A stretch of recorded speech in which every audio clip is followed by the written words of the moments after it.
Welcome back, everyone. So far, we've been looking at unsupervised learning, and specifically, we've focused on two main paradigms within it: representation learning and clustering. We've already covered representation learning, where we looked at PCA as a way to learn good representations when features have linear relationships among them. We also looked at kernel PCA, which extends this idea to capture nonlinear relationships between data points, using what's called the kernel trick. The other major paradigm we've explored is clustering, where we looked at the Lloyd's algorithm, also known as k-means. Now, in both of these approaches, there's something we haven't done yet. We haven't assumed any underlying probabilistic model for how the data was actually generated. We'll clarify exactly what that means as we go along. The goal of this video, and the few that follow, is to explore a different flavour of unsupervised learning. And interestingly, the methods we'll develop here will turn out to be useful even in supervised learning later on. The core idea is something called estimation. The key difference between what we've done so far and what we're about to explore is that we're now going to make a probabilistic assumption about the data.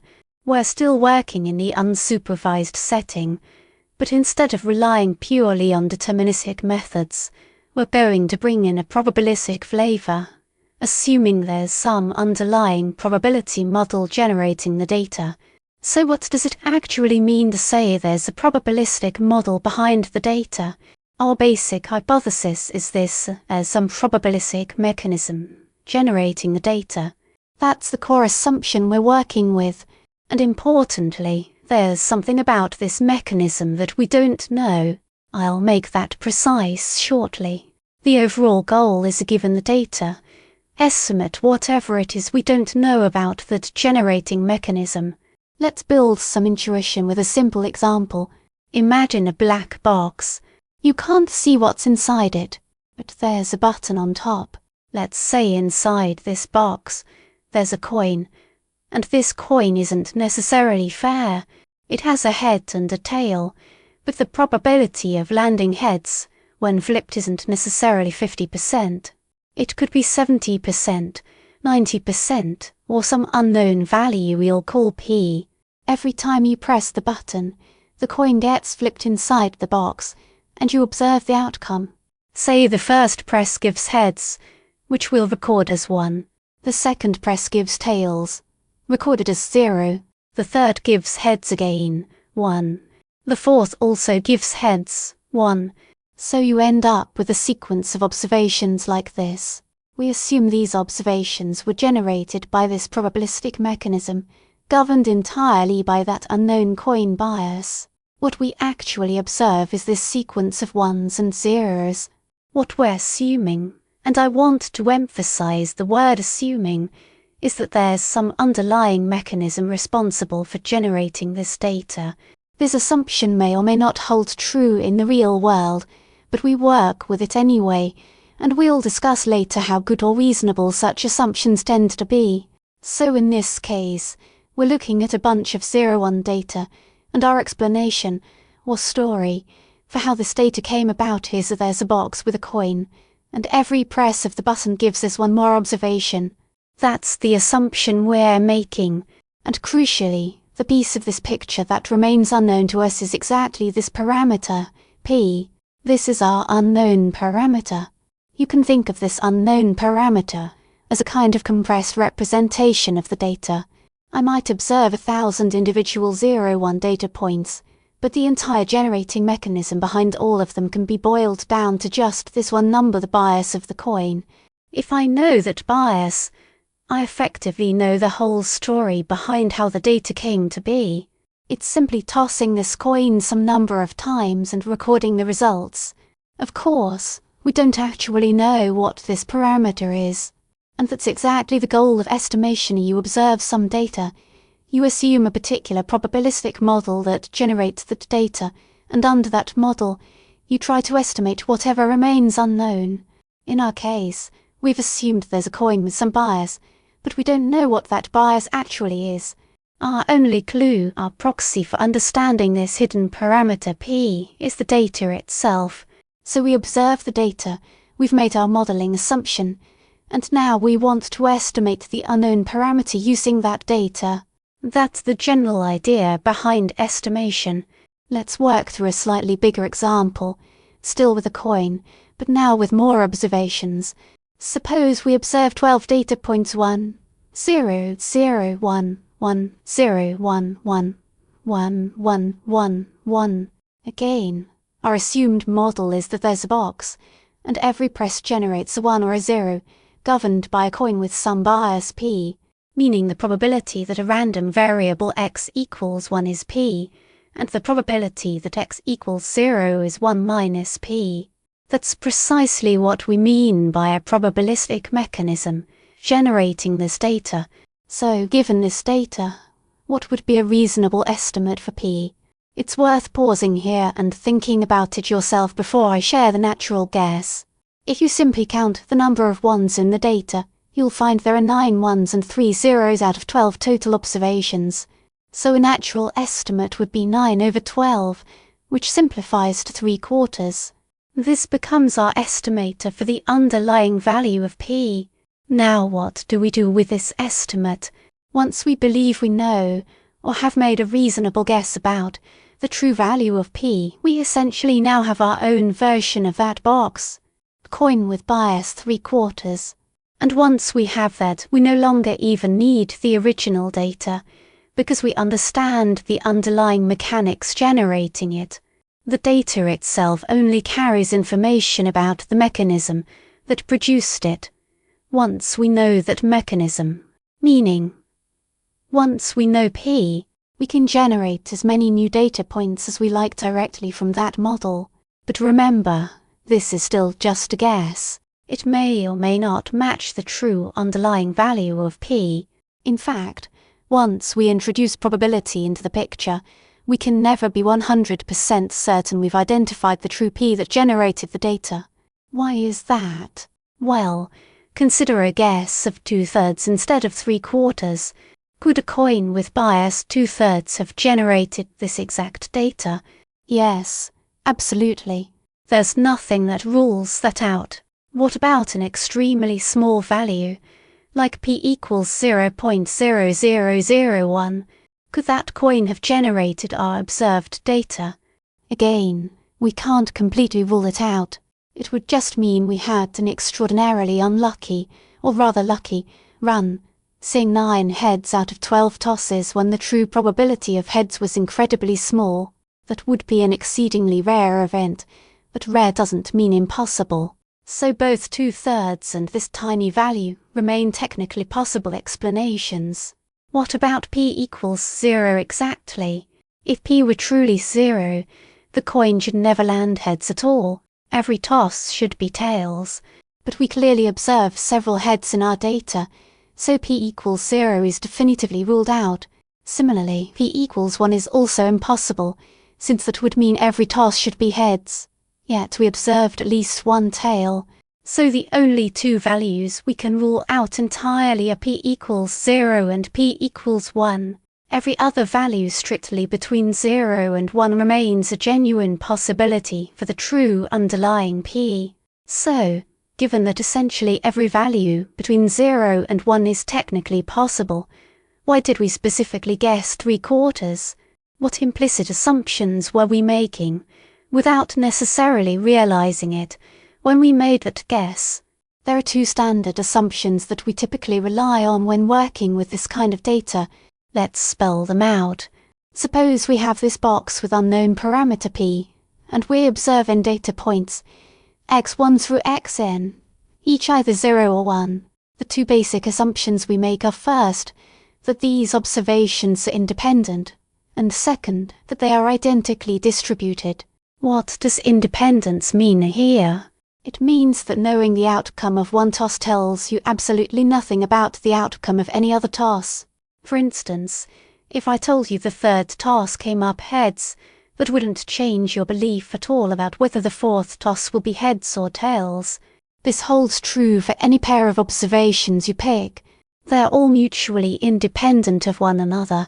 The second assumption, identical distribution, means that the probability of getting heads is exactly the same for every single toss. In other words, we're using the exact same coin every single time. If instead we swapped in a different coin for each toss, the tosses could still be independent of each other, but they wouldn't be identically distributed, since each coin might carry a different bias. Here, though, we're explicitly assuming there's just one single box, one single coin, being pressed repeatedly, so the underlying probability governing each outcome remains exactly the same throughout. So, coming back to our original question, given that every value of p between 0 and 1 is technically a valid candidate, is there a principled way to argue that one particular guess is genuinely better than another? Is there a rigorous justification for saying 3/4 is a better estimate than, say, 2/3, or an extremely small value, like 0.0001? Intuitively, it feels natural to estimate p as simply the observed fraction of heads in your data. But intuition alone isn't a fully principled justification, so the real question becomes, is there a rigorous, principled method for deriving estimators directly from data? Maximum likelihood estimation, spoken version. So, the question is there a principled way to get estimators from data? And the way one could do this is by looking at what is called the likelihood function. The likelihood function looks as follows. Let's take an example. It's easier to explain with a small example. Let's say 1, 0, 1, 1 was our data. Now, we're going to say the x-axis goes from 0 to 1 and it represents all the choices of p that could have possibly generated the data we see, which is 1, 0, 1, 1. Now, for every value of p, we ask the questioner, well, I've seen this data. If the true p was this, what's the chance that I would have seen that data? And now we can plot that chance. So this is the probability that your first random variable, the first outcome, was 1, the second outcome was 0, the third outcome was 1, and the fourth outcome was 1. Now you can plot this. For every value of p, you can ask, what's the probability that I observed this data? And that's what we're calling the likelihood here. If we plot this, and you could try plotting this yourself for this example, I tried it. It looks something like this. The curve looks something like this. So basically, we know that at p equals 0 there's no chance I could have generated 1, 0, 1, 1. The probability of seeing the data is 0. At p equals 1. It's also 0, we already know that. For the values in between, we can calculate these probabilities and plot them, and what I get is something of this form. Now I can see where does this curve peak? In other words, which value of p makes the chance of seeing the data highest? So, for which parameter of p is the data most likely? And in this particular example, if you try it, that value turns out to be 3/4. That's exactly the guess we made earlier just by looking at the fraction of ones. But why should this happen in general? That's the question to ask, and we'll get to that in a minute. So what we want to do is we have a bunch of potential parameter values that could have generated the data, and our goal is to pick one of those values and say, this is what I'm going to bet on. This is my guess. The way we do that is by looking at the probability that our data was generated given that the truth is this parameter, and whichever p maximizes that becomes our guess. This method is quite old. It's been around since the 50s. It was proposed by Fisher, and it's called Fisher's principle of maximum likelihood. This might be familiar to some of you as a review of estimation if you've seen it before. Otherwise, think of it as groundwork for what's coming later. This is Fisher's principle of maximum likelihood. So what does the principle say? It says you write down what's known as a likelihood function, L, which is a function of two things. 1, the parameter you're trying to estimate, and 2, the data, x1, x2, and so on up to xn. I see the data, and I want to think of this as a function of the parameter, because for every value of p, I'm going to ask what the chance is that I see this data. How do I write this? I'll write it as the probability of seeing x1, x2, and so on up to xn. When I write this, it means each of x1 through xn takes some specific value. In our case, that would be x1 equals 1, x2 equals 0, x3 equals 1, and x4 equals 1, and so on. So if the true value is p, if the underlying parameter is p, now, this is a joint distribution. It's the probability that all these things happen together, that the first toss is 1, the second is 0, the third is 1, and the fourth is 1. The probability that all 4 events happen together, but because we've assumed independence, that one event doesn't affect the probability of another, I can write this as the probability of x1, parameterized by p, times the probability of x2, parameterized by p, and so on, times the probability of xn, parameterized by p. What lets me do this is independence. And now, I also know that each of these coins came from the same p. I know that. So I can write the whole thing in a simplified way as a product, using the product sign. The product from I equals 1 to n of p to the power of xi times 1 minus p to the power of 1 minus xi. This is just a compact way to write this. So what does this tell us? If xi is 1, this term is what happens when you observe a value of 1. If the true probability of seeing 1 is p, then I should multiply by p, which means that if xi is 1, this value becomes p to the power of 1 times 1 minus p to the power of 0, which is simply p. On the other hand, if xi is 0, this becomes p to the power of 0 times 1 minus p to the power of 1, which is 1 minus p, which is what we want. So, for example, if x1 is 1, x2 is 0, x3 is 1, and x4 is 1, this would be p for x1 times 1 minus p times p times p, which is p cubed times 1 minus p. So the curve I plotted earlier is exactly that p cubed times 1 minus p.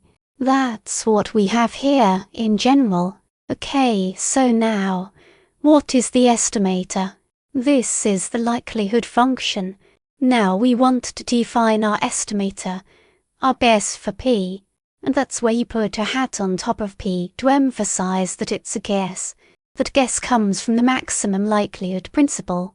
So this is called the maximum likelihood estimator. I'll also write this as it's the value of p that maximizes our likelihood function, which in this case is just the product from I equals 1 to n of p to the power of xi times 1 minus p to the power of 1 minus xi. So this is the function I want to maximize to get my guess for p. Now, this function has a lot of products in it. Typically, it's easier to deal with sums than products. So what you can do is take the logarithm of this function.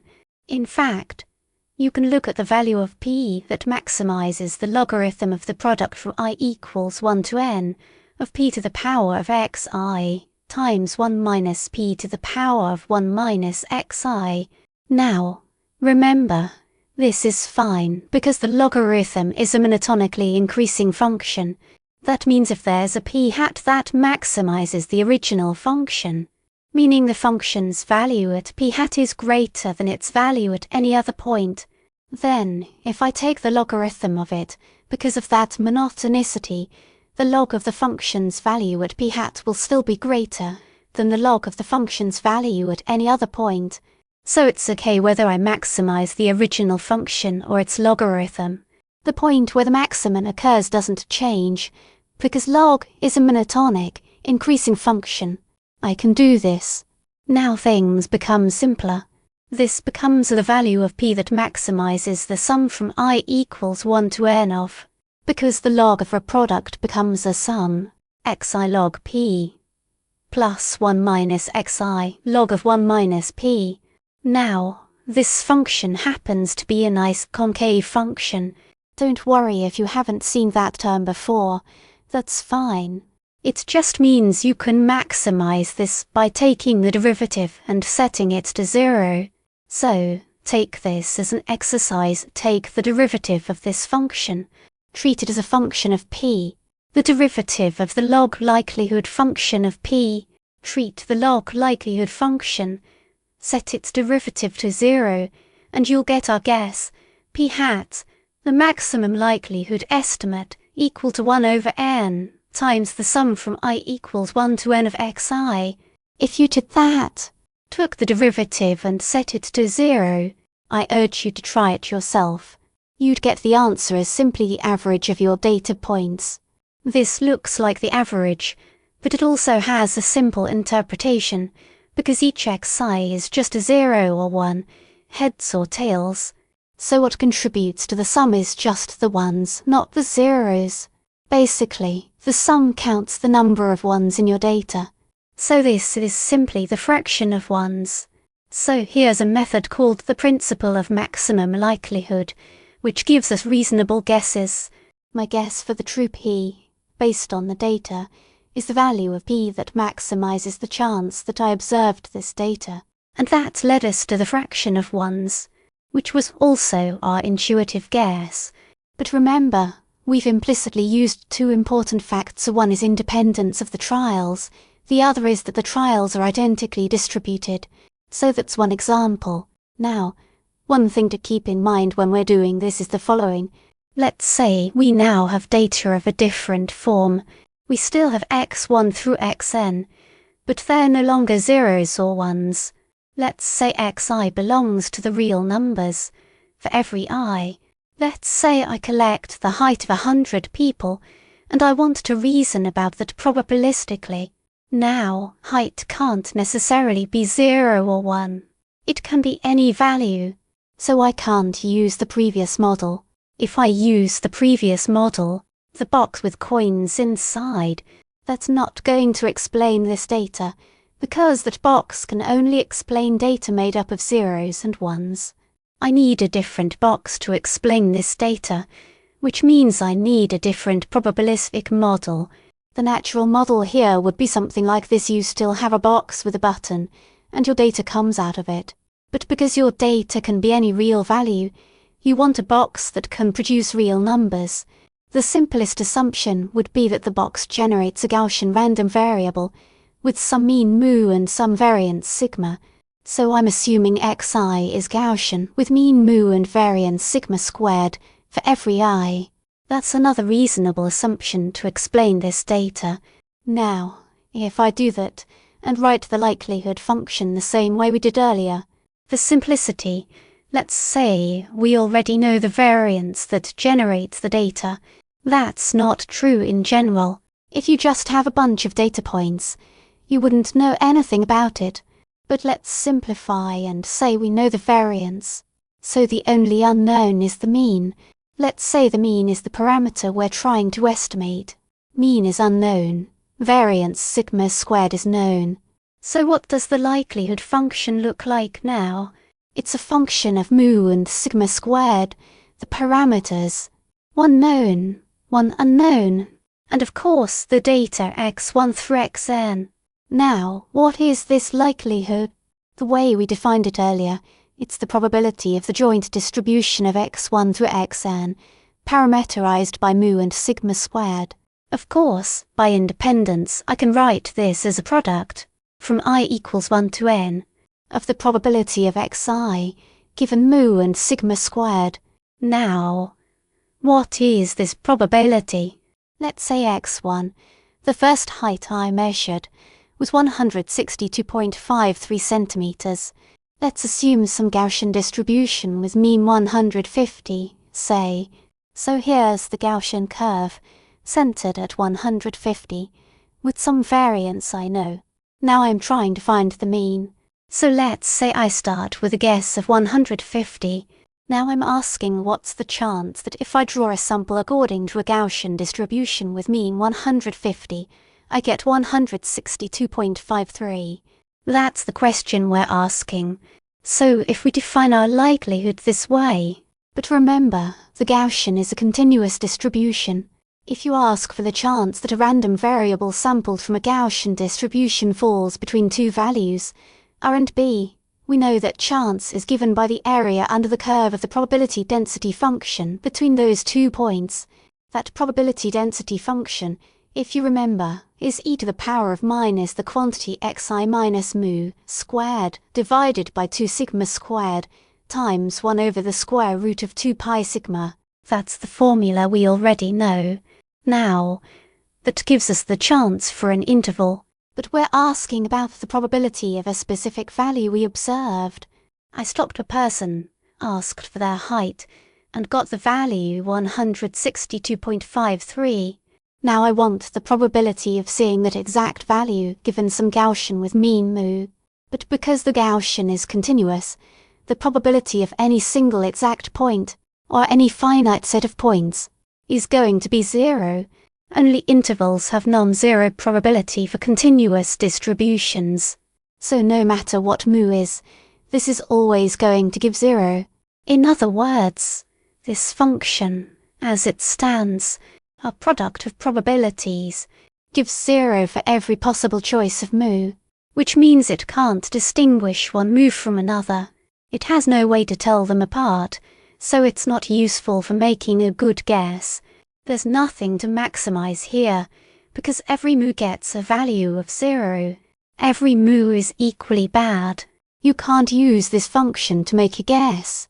This problem arises because the Gaussian is continuous, and individual points get 0 probability, so Fisher's proposal was don't use probabilities. Instead, define the likelihood of the parameter, not as the product of probabilities, but as the product of the values these observations take, according to the probability density function of the distribution that generates the data. So you replace probabilities with density values.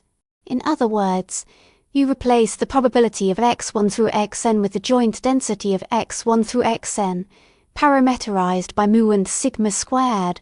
Now, density functions behave similarly to probabilities in a lot of cases.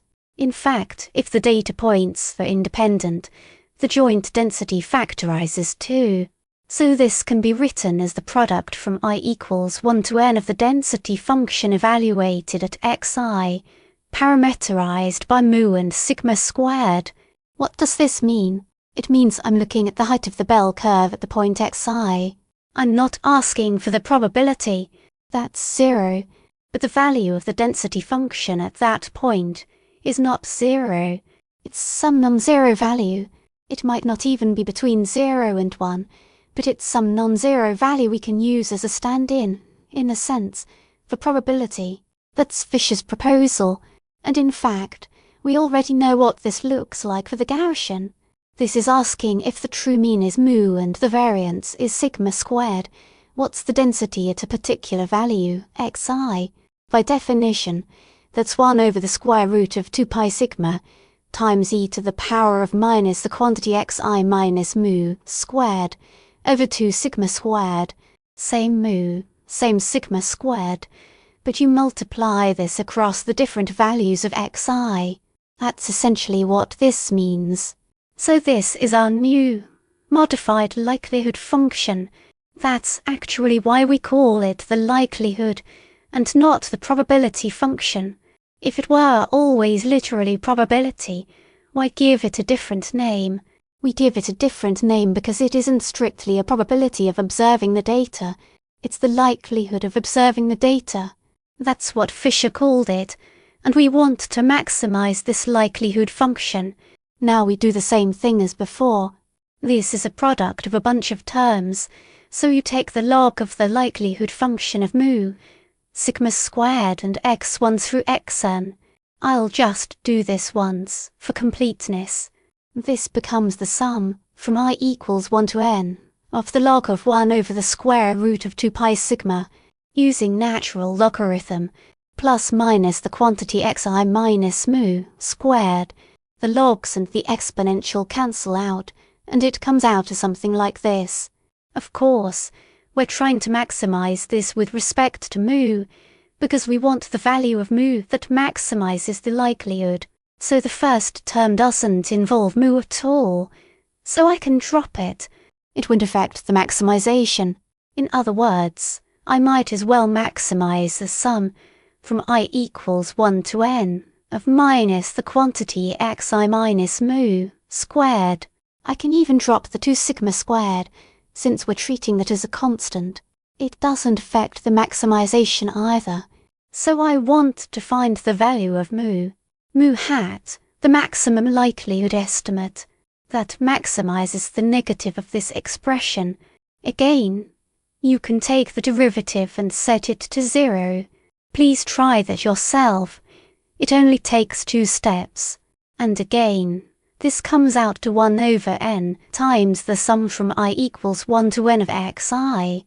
What does this tell us? It tells us that if you have a bunch of data points, and this is the important part, if you assume this data comes from a Gaussian with some unknown mean mu, then the best guess for that unknown mean, according to the maximum likelihood principle, is the sample mean. Now it might seem like, well, what's the big deal? We could have just taken the sample mean anyway, and it would have been a good guess. But this is a good guess for the mean specifically because we assumed the data comes from a Gaussian. If we change that assumption to a different distribution, maybe based on some domain knowledge that makes us think the data isn't Gaussian, but instead comes from, say, a Laplacian distribution, that's a different probability distribution, one that looks similar to a Gaussian but is sharper at the peak. Then applying the maximum likelihood principle no longer gives us the sample mean, it gives us something else. In fact, it gives us the sample median, which means your estimator is very closely tied to the probabilistic model you assume generates the data. The sample mean isn't always a good guess. It depends on what model you believe generated the data. If you believe in a different model, the guess will be different.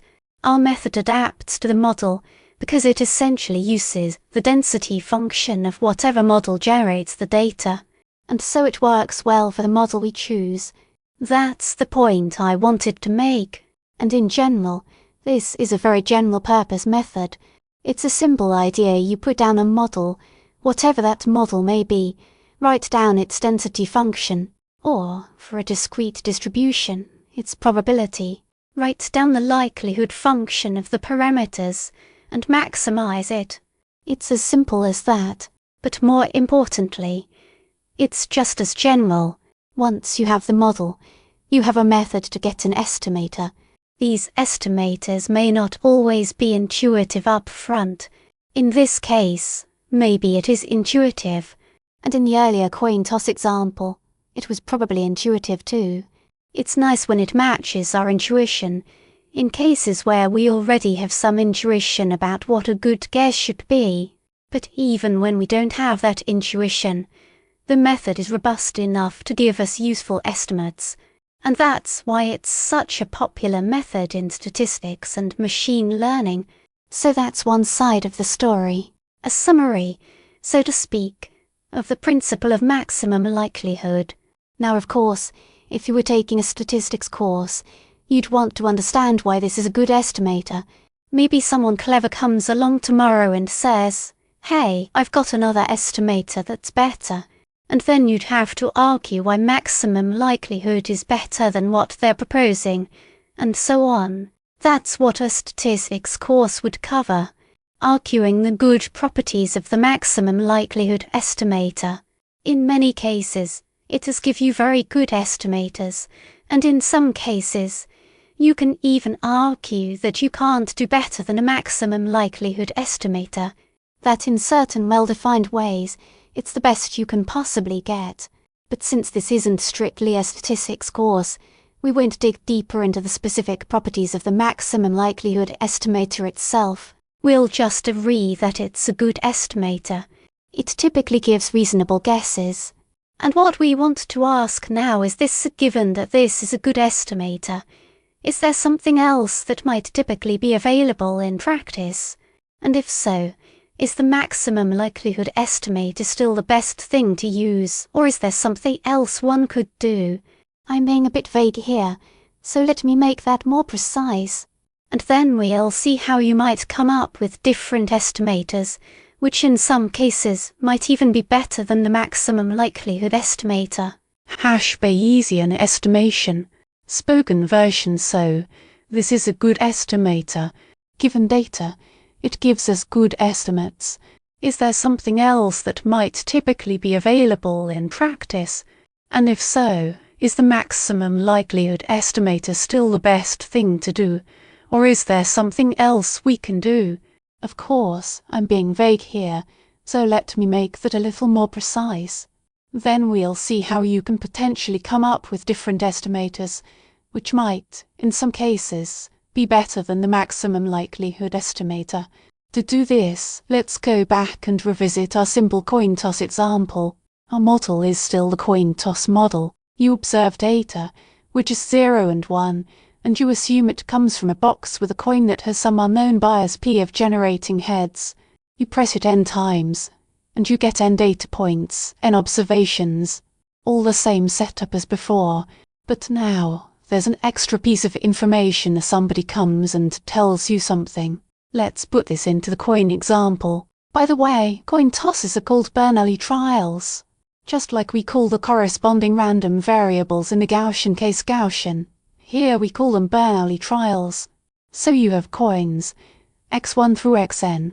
Basically each of my xi's is Bernoulli with some parameter p, meaning the probability that xi equals 1 is p for every I. Same setup as before.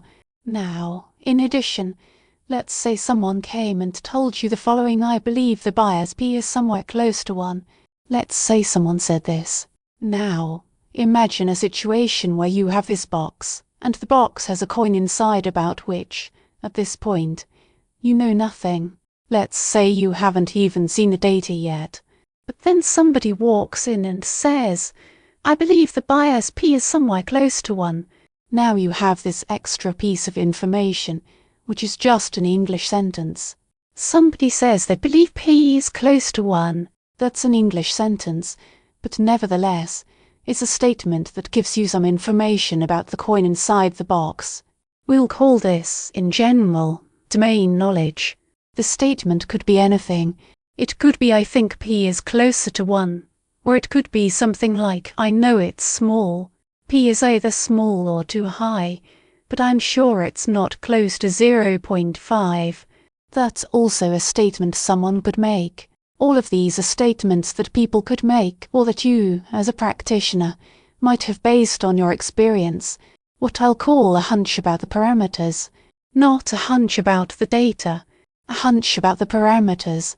Remember, these hunches have nothing to do with the data. We haven't even seen a single data point yet, even in the previous case, with maximum likelihood estimators. If I hadn't given you any data and asked, well, what would your guess be for the underlying model that generates the data? You'd have gone blank. There's no way to make a guess, because that method depends entirely on data. Only once you give me data can I figure out a good guess. Without data, there's no other information to draw on. The maximum likelihood estimator depends completely on data, but in practice, you might have something more than the data, the hunch I'm talking about, and it would be really useful if we had a principled way to incorporate our hunch into the estimation process. So, is there a way to codify our hunch into something mathematically precise that we can build into our estimation procedure? If so, how do we do it? That's what we're going to look at next, and it will lead us to what's known as the Bayesian modelling approach. Again, if you've seen this before, this might be a recap. Otherwise, think of it as a primer on Bayesian modelling. The goal is to incorporate the hunches we might have. So how do we do that? That's the question. We'll incorporate a hunch, or belief, about the parameters of interest into the estimation procedure. And how do we do this? Here's the approach we're going to take. We're going to think of the parameter we're trying to estimate as a random variable. I'll explain what that means intuitively, but that's the approach. So, we have this hunch. Earlier, we were thinking of the parameter as some fixed mu or some fixed p. That's what we were trying to estimate. Now, instead, we're going to encode our hunch as a distribution over that underlying parameter. Earlier, our goal was to find a single value for mu or p. Now we're going to say I have a hunch. For example, in the case of p, I know p can take any value between 0 and 1. If somebody told me, I believe the true value of p is somewhere close to 0.9, or close to 1, I might encode that hunch visually, a distribution that peaks near 0.9. What does this tell us? It tells us that, even before seeing the data, I believe my true value of p is most likely around 0.9 or close to 1. That's just an example value. Depending on your hunch, you'd shape this differently. This is one way to encode a hunch. Or take a different statement: I know p isn't close to 0.5. It's either too small or too big. You'd encode a hunch shape differently for that. Still between 0 and 1, dipping around 0.5, and rising on either side. Essentially, you can think of this as putting weights on each possible value of p. Since p can take any value between 0 and 1, you encode these weights as a distribution. That means you can treat this hunch itself as a random variable. The parameter itself becomes a random variable, with some distribution attached to it. Now, what does the distribution tell us? Without seeing any data, it tells us the chance, as we believe it, that the true parameter falls in a particular interval even before seeing data. That's what it's encoding.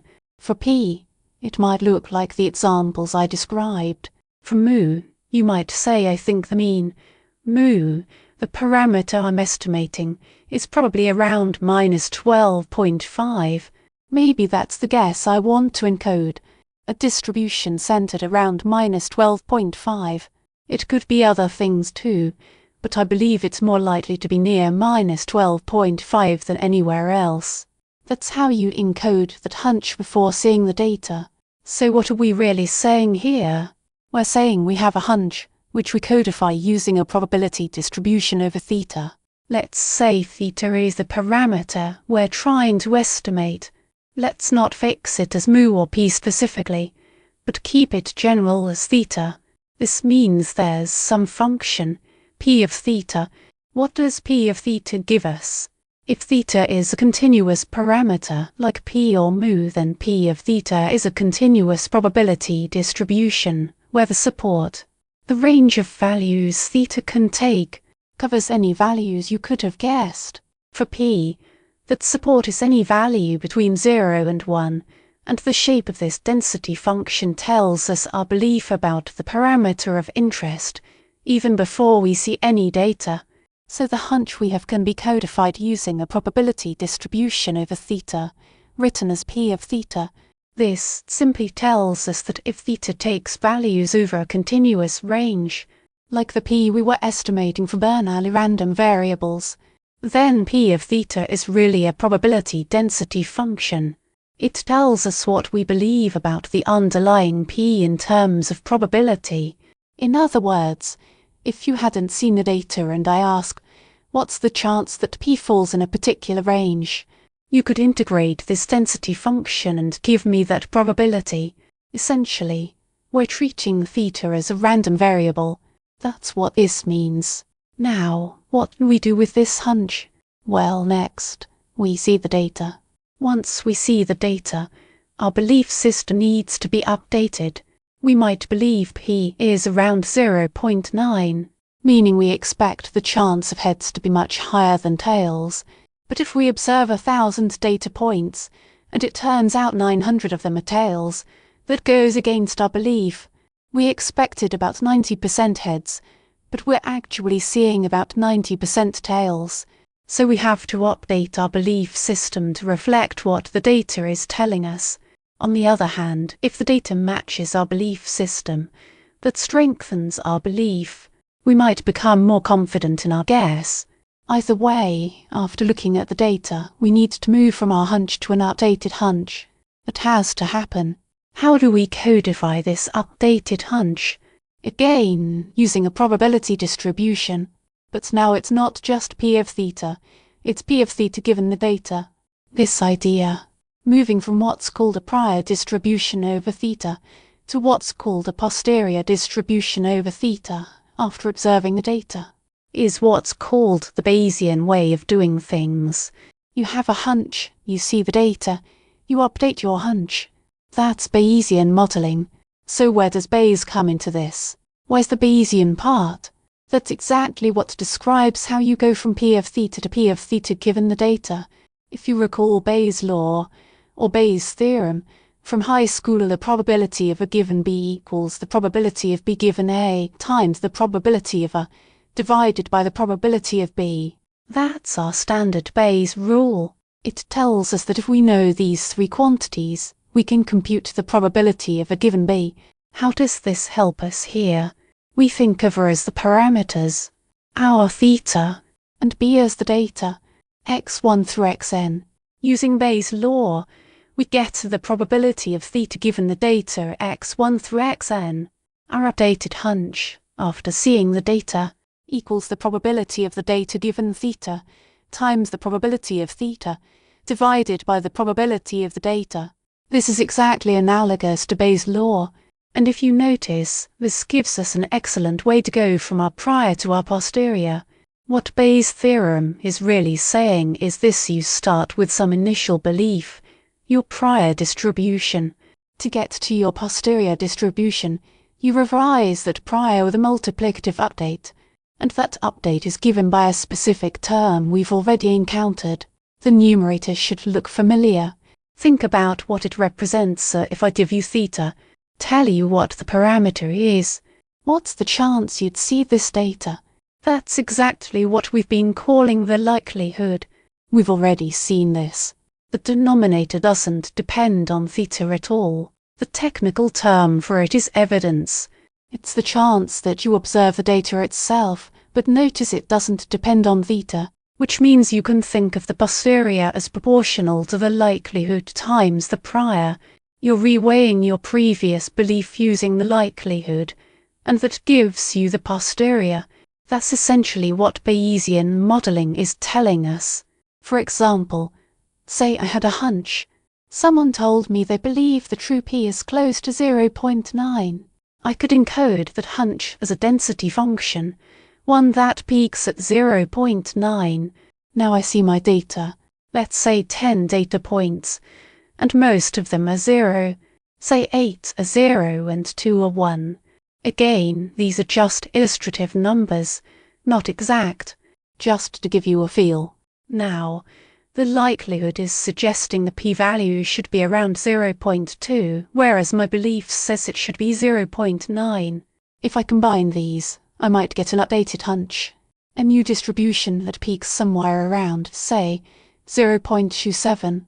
I'm just making up that number, but you get the idea. So you start with some distribution over the possible parameter values. You see the data, and you get a new distribution, possibly quite different from where you started. Now, if you'd had a different set of data, say the opposite are 9 ones and 1 0, the same starting hunch might instead sharpen even further around 0.9. You'd believe even more strongly in 0.9, because now the data also supports your original hunch. That's the idea behind Bayesian modelling. Let's walk through one simple example of Bayesian modelling, and then we'll move to other setups. We'll look at how to encode a hunch when the data follows a Bernoulli distribution with parameter p, the coin toss example. This is the case where we assume the data is Bernoulli of p, a box with a coin, as we've discussed. The likelihood is Bernoulli. Now, what's a good prior? What's p of theta? Here, theta is just p, so how do we encode our prior? I've been drawing pictures so far, but mathematically, how do we encode this? One good way is using what's called the beta distribution. A beta prior. We'll see why this is a good choice. Basically, you want a continuous distribution whose values lie between 0 and 1. We can't use a Gaussian here because a Gaussian can take any value from -infinity to infinity, but the parameter we're estimating, p, only takes values between 0 and 1. So any distribution we use to encode our prior knowledge needs to be supported only on the interval from 0 to 1. A good choice for that is the beta prior. Once we choose a beta prior, we write down its density. The beta distribution's density is defined for every value of p between 0 and 1, and just like the Gaussian is parameterized by a mean and a variance, the beta distribution is parameterized by two positive numbers, alpha and beta. The density looks like this: p to the power of alpha minus 1 times 1 minus p to the power of beta minus 1 for all p between 0 and 1, divided by some normalizing constant, call it z, which doesn't depend on p, chosen so this integrates to 1, like any proper density function. That normalizing detail isn't so important right now. What matters more is the functional form, how it depends on p. What can this beta prior look like? Let's look at a few examples.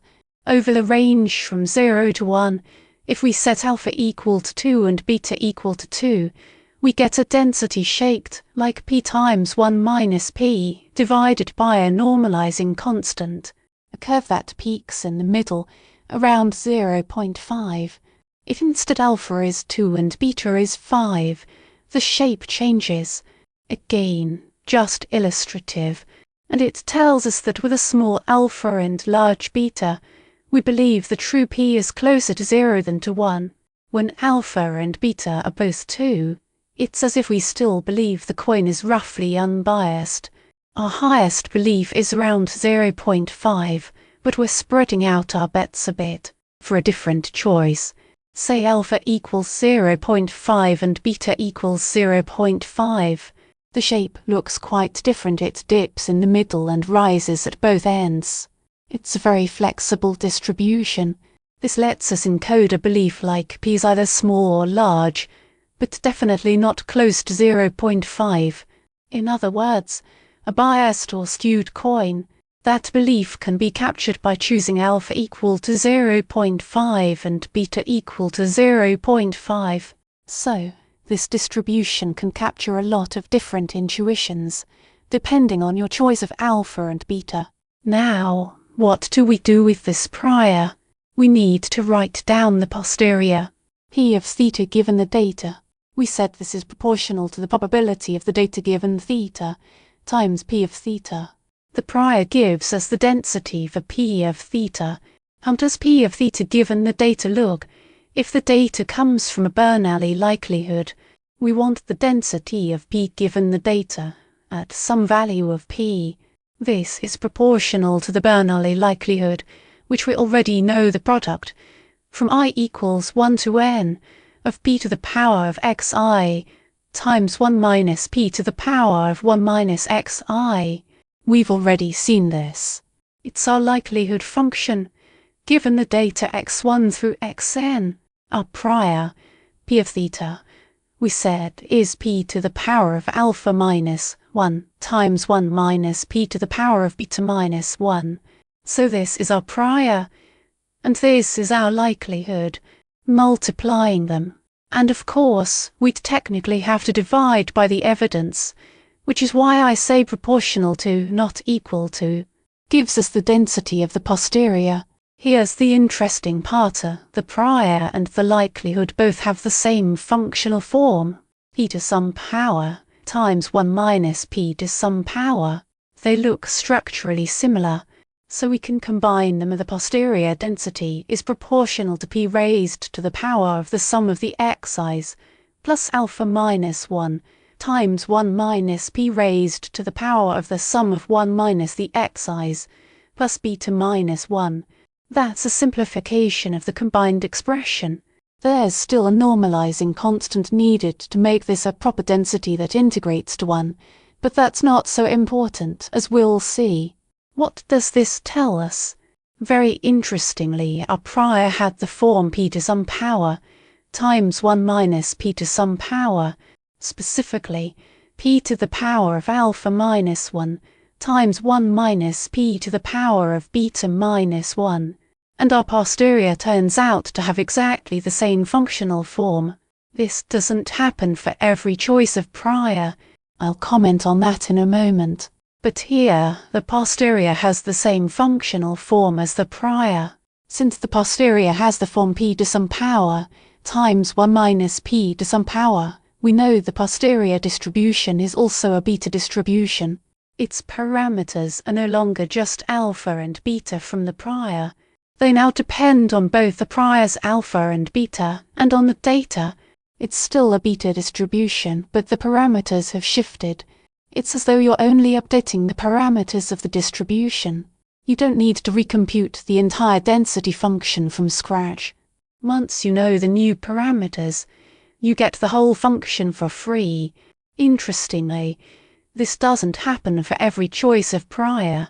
If we hadn't chosen a beta distribution, if we'd picked some other complicated distribution over 0 to 1 to encode our prior knowledge, multiplying it by the Bernoulli likelihood wouldn't necessarily give us a beta posterior. You'd still get some posterior distribution, and it might still be useful, but it wouldn't necessarily have the same convenient functional form as the prior. In this particular case, though, it does work out that way. So, we start with a beta prior with some parameters alpha and beta. After seeing the data, our updated hunch is a beta posterior.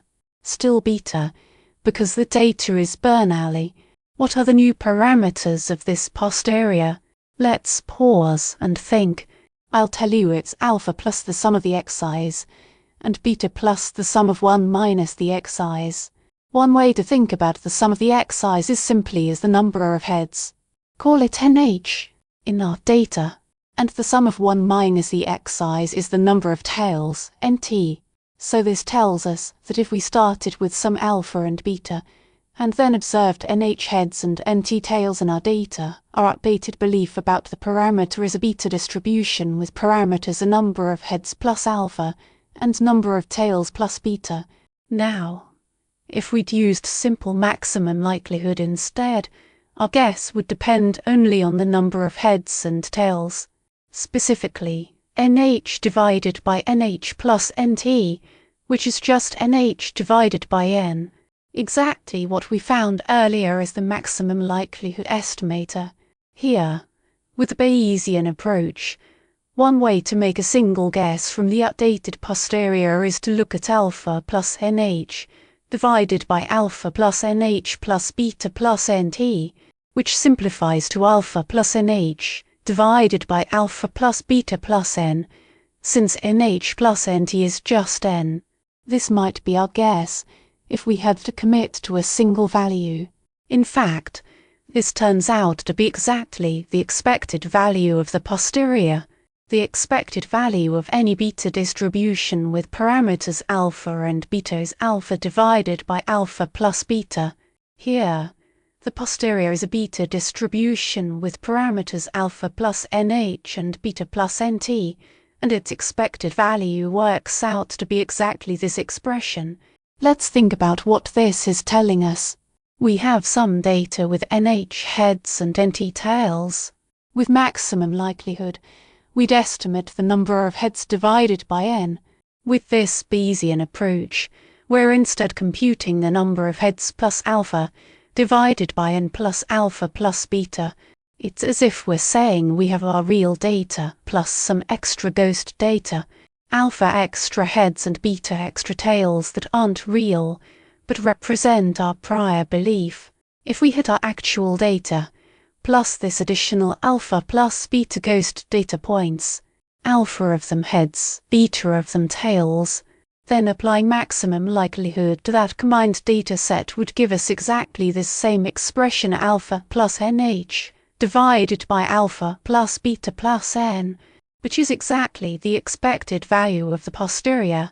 So what this tells us is that, in this example, using a beta prior is like assuming we ran some extra pseudo-experiments, not real data, but ghost data consisting of alpha plus beta trials, of which alpha came up heads and beta came up tails. That's what shapes our beliefs. It's as if somebody told us, I ran 100 experiments, 80 came up heads, 20 came up tails. We'd convert that statement into a hunch using a beta prior with alpha equal to 80 and beta equal to 20. Then, once we do that, the posterior naturally accounts for these ghost data samples too, giving us a result that can be thought of as a kind of maximum likelihood estimate over the combined real and ghost data. That's one way to interpret what's going on here. So, in general, this is one way to get a single guess from the posterior, using its expected value. There's another way too, called the MAP estimator, or maximum a posteriori estimator. Recall that with maximum likelihood, we wrote down the likelihood function and picked the value that maximized it. With the MAP estimator, we instead look at the value that maximizes the posterior distribution. You have a posterior distribution, and you find which value gives the highest density. That becomes your guess. This is typically written as p-hat map. In this case, it turns out to be slightly different from alpha divided by alpha plus beta. The point is now you have an updated hunch, which gives you a belief distribution over all possible values your parameter could take, not a commitment to a single value. If you do want to commit to a single value, you can take the mode of the distribution, which is the maximum a posteriori estimator, or you can take the expected value, or really do whatever you like. Take samples, average them, anything. Because now you have an entire distribution to work with. This overall approach to modelling is what's called the Bayesian way of modelling things. So, to summarise, at a high level, we've looked at two different types of estimation procedures. One is the maximum likelihood procedure, which writes down the likelihood function and maximizes it to get a single point estimate. The Bayesian approach starts with a hunch about the parameter, then converts that hunch into an updated hunch using the data and Bayes' theorem. Once you have that updated hunch, a distribution over all the possible values your parameter could take, you can convert it into a single estimate if you want, either by taking the maximum a posteriori estimate, or the expected value, or whatever else makes sense.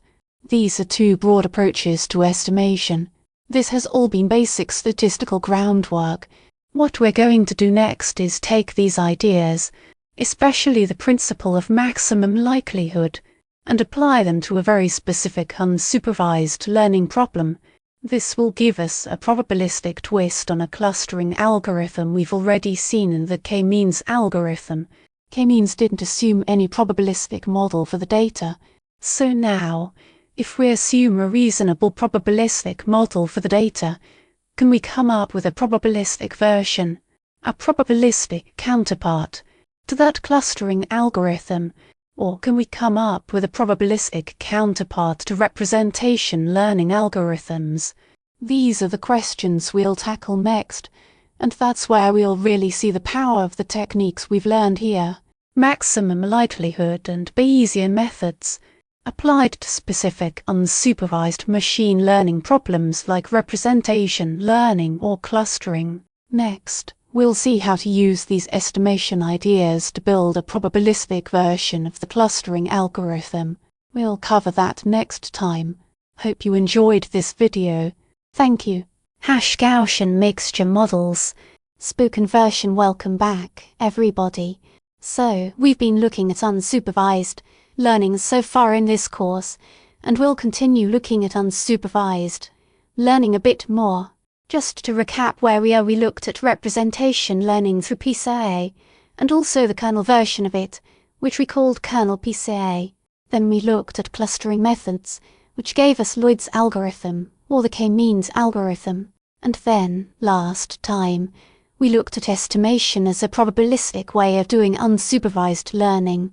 In estimation, we looked at maximum likelihood-based ideas, and we also looked at a way to incorporate prior beliefs into our estimator using Bayesian modelling, where you start with a prior and convert it into a posterior. So, today, we want to continue our discussion of estimation in general, and look at a slightly more realistic type of data that we'd like to model in an unsupervised way. The goal today is to look at slightly more complicated data and estimate for it. So what is this slightly complicated data I'm talking about? Again, for illustrative purposes, we'll look at one-dimensional data to build intuition, but everything we discuss today carries over to higher dimensions. In fact, everything we've covered so far for estimation, maximum likelihood, and Bayesian methods also works for high-dimensional data, but it's easiest to explain using one dimension. So what's the data we're talking about here? Let's say we're on the real number line, simple one-dimensional data, and we have a bunch of data points laid out along it. Let's label them in order. This is x1, this is x2, maybe x3 here, x4, and so on, up through x8, x9. Let's say this is the data we have. Now, in the world of estimation, the goal is to come up with a model that explains the data. The way we think about this is that we come up with a generative story that explains our data. So the first question to ask is, what could be a good generative story for this data? You look at this data and ask, what's a good generative story here? The first thing to notice is this data isn't just zeros and ones, so we can't use a Bernoulli-style model. This data consists of a bunch of real numbers. So, one immediate option is to try modeling it using a Gaussian distribution, like we did last time. Since we have a bunch of real numbers, we can always try a Gaussian. Whether that's a good idea or not, we'll talk about. But there's nothing stopping us from trying it, applying our estimation methods, and seeing what happens. Let's say we did that. Applied the principle of maximum likelihood to find the best Gaussian, meaning the one that explains the data best by maximizing the likelihood. We know the maximum likelihood mean for a Gaussian is just the sample mean, so in this case, the sample mean might land somewhere in the middle of our data. Let's call it mu hat, our maximum likelihood estimate. So the sample mean is our maximum likelihood estimator, assuming a Gaussian model.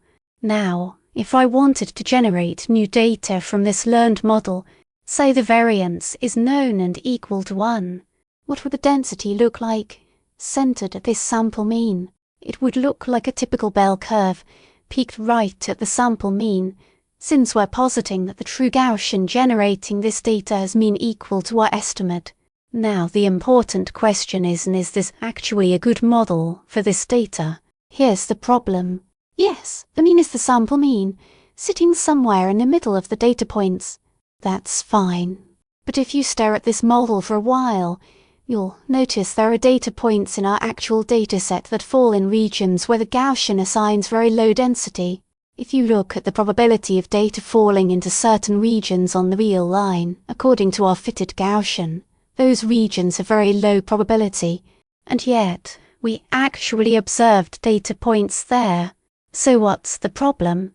The problem is we assumed the model is Gaussian, and maximum likelihood treats that assumption as gospel. It just tries to find the best mean under that assumption. But if the model we assumed isn't powerful enough to capture the actual shape of the data, maximum likelihood can't fix that. It's searching only within the space of Gaussians, and finding the best one available. But clearly, we've seen a lot of data in regions that a single Gaussian treats as low density, so our explanation isn't very satisfying. So what do we actually want instead? If you pause and think about it, what shape should the density have to properly explain this kind of data? We want 3 different modes, 3 places where the density peaks, because there are clusters of data points in 3 different regions, so the density itself needs 3 peaks, something with multiple bumps rather than a single bell shape. We want a density like that because it reflects reality. The data we're actually observing comes from high-density regions of the model that would be a better fit for this data. But clearly, this isn't a Gaussian. We know a Gaussian has exactly 1 peak, but here we need 3. So we need a different kind of model to explain this type of data.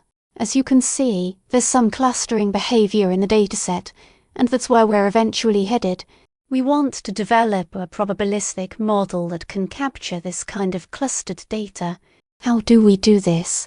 Well, each of these high-density regions looks like a Gaussian on its own, but overall, it's not a single Gaussian. So what we need is a new model, a new generative story to explain this data. The name of this new model is a mixture of Gaussians. Not a single Gaussian, but a mixture. In this case, a mixture of 3 Gaussians, based on our example. So what's the underlying story that generates this data? Whenever I say story, I mean the probabilistic mechanism that generates the data. I see the data, and I need to put down a mechanism that could have produced it. So far, our stories have been simple: sample from a single Gaussian, or toss a coin, very straightforward, but such simple stories aren't enough to explain this more complicated data.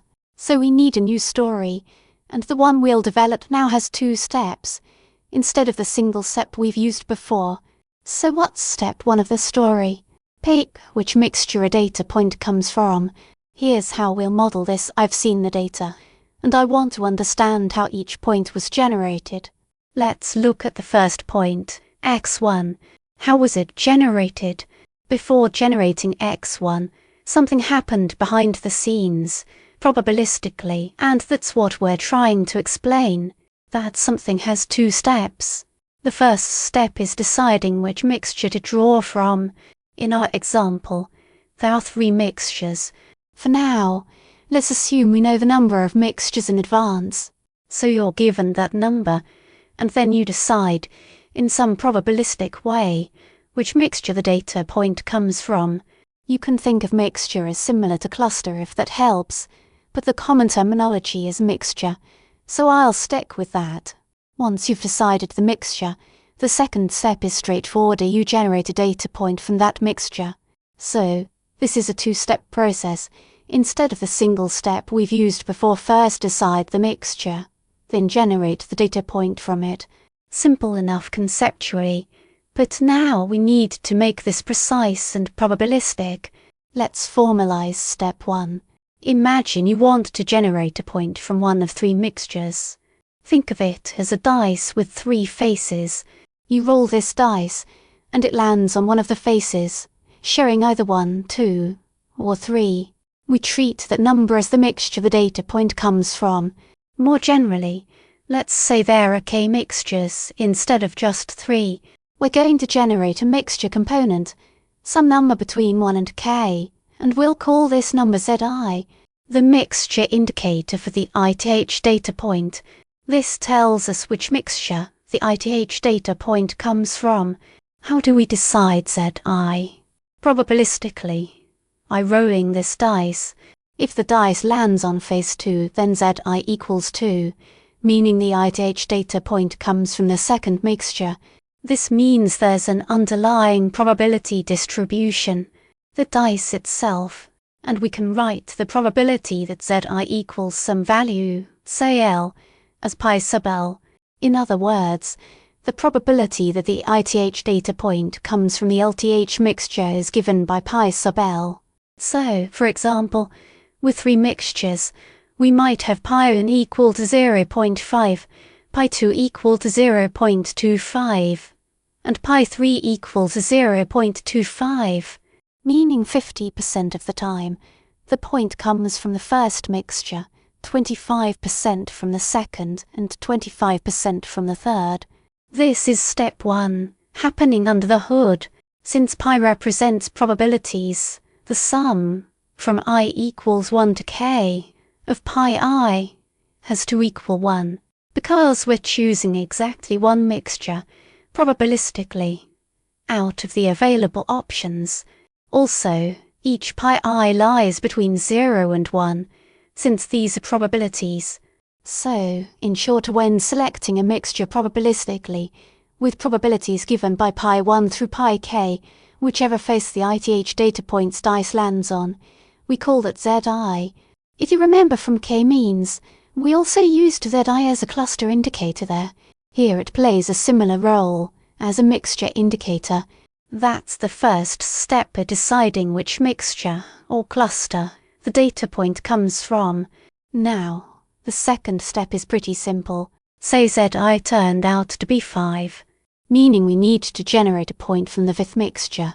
Each mixture has its own Gaussian, with its own mean and variance. That's the assumption. Every mixture has its own mean and variance. So, if the dice lands on face 5, it's as if you're walking through the fifth door, where a specific mean and variance are waiting, and you pick a random data point according to that particular Gaussian. To formalize this, we generate xi, the ith data point, from a normal distribution, written with n, whose mean is mu sub zi. Since zi is the cluster indicator telling you which door to walk through, and each mixture is like its own door, if zi was 5, you went through the fifth door, and you sample a point according to the mean and variance, sigma squared, associated with that particular mixture. So, this is the generative model. It has 2 steps, and this is how a single data point is generated. First, roll the dice to pick the mixture. Then, go to that mixture and sample a Gaussian point using its mean and variance. To generate the next point, you repeat the same story. Roll the dice again. It might land on a different face. Go to that mixture, sample again, and repeat this process to build up your dataset. If you put this in the kind of pictorial form we've used before, it looks like this. You have a first box containing pi. You press the button on this box, and out comes one of the values from 1 to k, with probabilities determined by pi. Once you know which box to go to, you move to that particular mixture's box, and there are k such boxes in total, each with its own mu and sigma squared mu1, sigma squared 1, mu2, sigma squared 2, and so on, up to mu k, sigma squared k. Then, depending on which mixture was chosen, say zi was 2, you go to the second box and draw xi from it. That's the general picture. So, this is a somewhat different model from what we've seen so far, because it has 2 steps. We observe the data, x1 through xn, which are real numbers. These are the observed quantities. But in this model, there are also unobserved quantities that determine x1 through xn. In this case, the unobserved quantities are z1 through zn, the mixture or cluster, indicators. These are unobserved, or latent. This is what's called a latent variable model. Our Gaussian mixture model is a latent variable model, because what you observe depends not just on parameters you want to estimate, but also on unobserved, latent variables. This is just one example. There are several latent variable models used in practice, and this is one of the most common. Now, as an estimation procedure, the question is what are the parameters we need to estimate in this model. This is a good moment to pause and think about how many parameters fully determine this model. I'll tell you now. You only observe the data. So what parameters do you need to figure out? In the simple Gaussian case, it was just the mean, or mean and variance. Now, there are many more parameters. First, there's pi, a vector of probabilities. Pi1, pi2, and so on, up to pi k. This is unknown, but it determines the output, so it's a parameter of interest. Then, for each of the k mixtures, there's a mu and a sigma squared, 2 parameters per mixture. In total, that's 2k parameters for the means and variances, plus the pi vector, which gives the probability for each mixture. You can think of pi as having k values, but since they must sum to 1, if you know k minus one of them, the last one is determined automatically, so there's really k minus 1 free parameters in pi, due to that constraint. Overall, the model has on the order of 3k parameters, or if you want to be precise, 3k minus 1, so we need to estimate all of these parameters from the data. Earlier, we were just estimating a single parameter, the bias of a coin, or the mean of a Gaussian. Now there's a whole host of other parameters to estimate. It's not at all obvious what these estimators should be. Just by looking at the data, how do we figure out the pi's, the mu's, and the sigma squareds? It's not clear at all. It's hard to make an educated guess for these quantities. But our method of maximum likelihood is a very principled approach that gives us an answer no matter what the model looks like. As long as we have a well-specified probabilistic model, we can apply the principle of maximum likelihood to it. So let's try that. That's what we'll do next. Maximum likelihood for Gaussian mixture models. Spoken version: we're going to try maximum likelihood for the Gaussian mixture model, which is called GMM, sometimes the Gaussian mixture model. Now, the likelihood function, L, is a function of a lot of things. It's a function of mu1 through mu k, which we don't know, sigma 1 squared through sigma k squared, which we don't know, and pi 1 through pi k, which we also don't know, and of course the data x1 through xn, which we've observed. It's a function of all of these things. We'll treat it as a function of the parameters. The data acts as a constant here, and we'll maximize with respect to the parameters, just like we've always done. Still, let's write this term down carefully. Now, the independent and identically distributed assumption still holds. Every data point is generated according to the same two steps. For the second data point, you go through the same two steps again, which means knowing the outcome of the first data point doesn't affect the probabilities for the second. Independence still holds. And since the same process generates every data point, they're identically distributed too, though the distribution itself is a bit different now. So what is that distribution? Because of independence, we can write this as a product from I equals 1 to n. This pi here refers to the product symbol, not the mixture weight parameter, so it's just an ordinary product. Now for each term there's some mixture density. We need to find the density of observing xi, given the parameters mu1 through mu k, sigma 1 squared through sigma k squared, and the mixture weights pi 1 through pi k. What is this mixture density? Because we have these two generative steps, the density of a point xi depends on which mixture it came from, and which mixture it came from is determined by the roll of the dice, governed by our probability vector, pi. So we can write this density as the product, from I equals 1 to n, of the sum, from k equals 1 to capital K, of pi sub k times the density of xi, parameterized by mu sub k and sigma sub k squared. What's happening here? We're asking what's the density of xi coming from this overall mixture distribution. We don't actually know which face the dice landed on during step 1. That's a latent variable. We don't get to observe it. But we assume there's some probability, pi sub k, that the point came from cluster k. There's a probability pi 1 that it came from cluster 1, pi 2 that it came from cluster 2, and so on. It could have come from any cluster. We don't know in advance.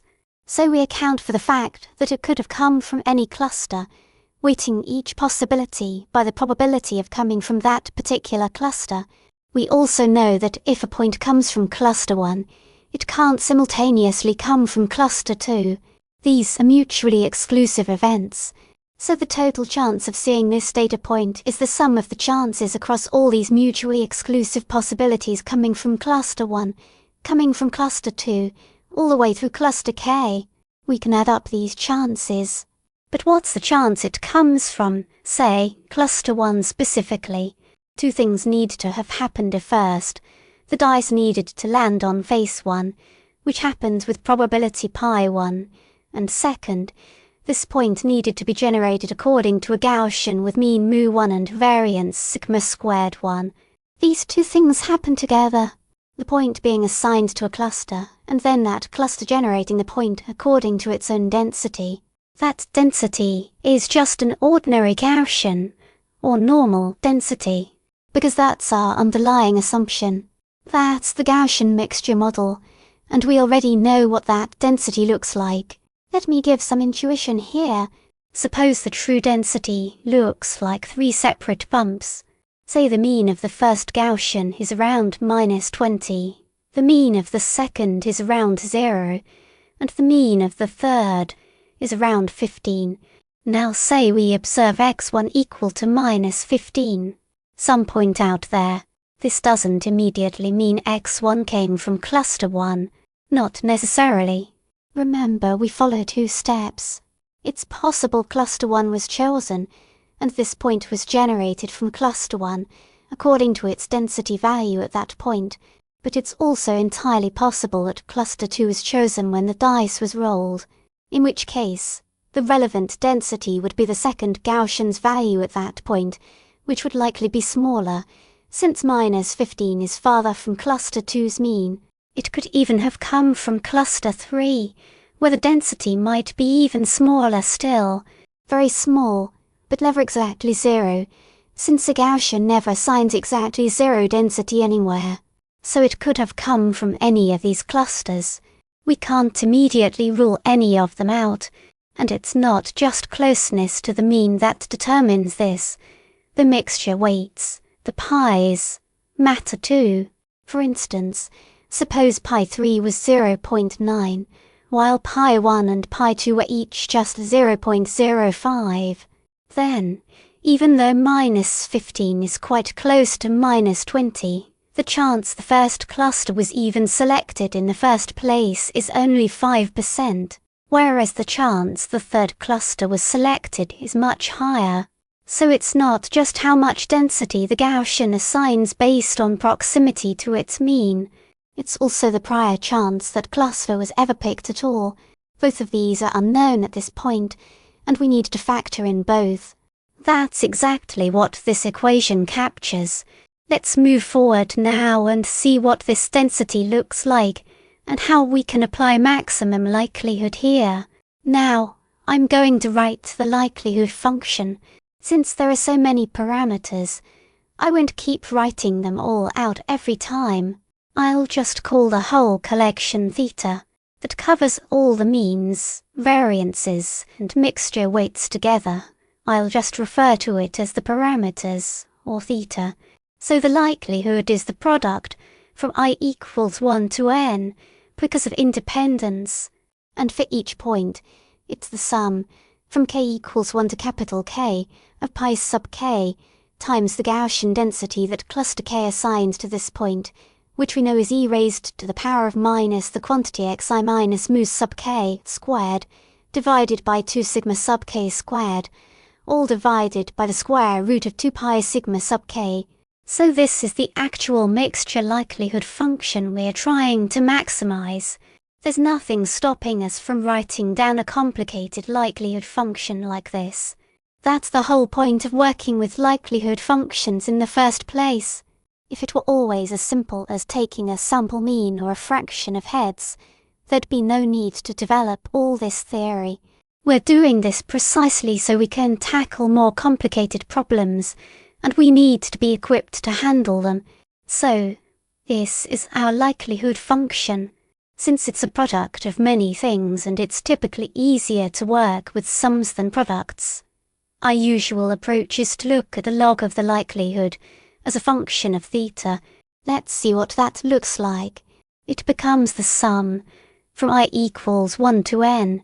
The outer product becomes a sum, thanks to the log of the inner sum. Now, here's where we hit a bottleneck. Earlier, taking the logarithm served two useful purposes. First, it converted products into sums. Second, it simplified the Gaussian's exponential form nicely. The logarithm and the exponential cancelled out. But now, what's happening is different. We have a sum sitting inside the logarithm. This is a sum inside a log. And we don't have nice, general tools for handling sums inside logarithms. We'll figure out how to deal with this shortly, but it's not immediately obvious how to handle it. If it were a product inside the log, we know the log would just factor it into a sum. But here, we have a sum inside the log, and that's exactly where the difficulty comes from. Nevertheless, let's write the term out. It's the sum, from I equals 1 to n, of the log of the sum, from k equals 1 to capital K. of pi sub k times e raised to the power of minus the quantity xi minus mu sub k squared over 2 sigma sub k squared divided by the square root of 2 pi sigma sub k. So this is a complicated log likelihood expression, a function of the means, the variances, and the mixture weights, which we now want to maximize. The usual approach would be to take the derivative of this expression with respect to each parameter of interest and set it equal to 0 to see what happens. But there are multiple problems with that approach. The first problem, and you can try this yourself, is that it's simply not possible to solve this analytically. By analytically, I mean there's no clean closed form equation, like we had before, where mu hat, the maximum likelihood estimate, was simply the average of the data points. That was a nice, clean formula. Here, there's no such luck. If you take the derivative with respect to mu and set it to 0, there's no closed form solution for the mu's. If you try taking the derivative with respect to pi, the problem gets even bigger, because the pi's aren't free variables. They're constrained by the requirement that all the pi's sum to 1, so this isn't an unconstrained optimization problem anymore. It's a constrained one, and that makes things considerably harder. You'd have to account for that constraint properly if you were setting derivatives to 0, and in general, it's just not possible to solve this analytically. Of course, if you've seen optimization methods before, there are gradient-based approaches. You could write down the gradient of this expression and perform gradient ascent, since this is a maximization problem, and try to solve it that way. That's a common, general-purpose method that works for pretty much any function, and you could apply it here to maximize this log likelihood with respect to the parameters. Nobody is stopping you from doing that. You'd get some estimates for the means, variances, and mixture weights. Instead, what we want to do is take advantage of the structure that's built into this problem. That structure is the fact that there are 2 clearly defined steps generating the data first. A cluster indicator is chosen, and then the data is generated according to that. But a general-purpose optimization method doesn't necessarily exploit that structure. So the question becomes, can we come up with an alternative way to solve this that makes better use of that structure? What we want is an alternative, more efficient way to solve this. So, to be clear about the goal, we want to maximize the log likelihood with respect to all 3 sets of key parameters we wrote down earlier, the means, the variances, and the mixture weights. What I want to do now is take a quick detour and cover a few ingredients that will help us solve this optimization problem. Once we've covered those ingredients, we'll come back and see how to apply them to this particular likelihood function. Let's call this likelihood expression star for now. We'll come back and revisit star shortly, but first, let's take a quick detour and talk a bit about convex functions and see how that will help us solve this problem. Once we've gone through that discussion, we'll return to this.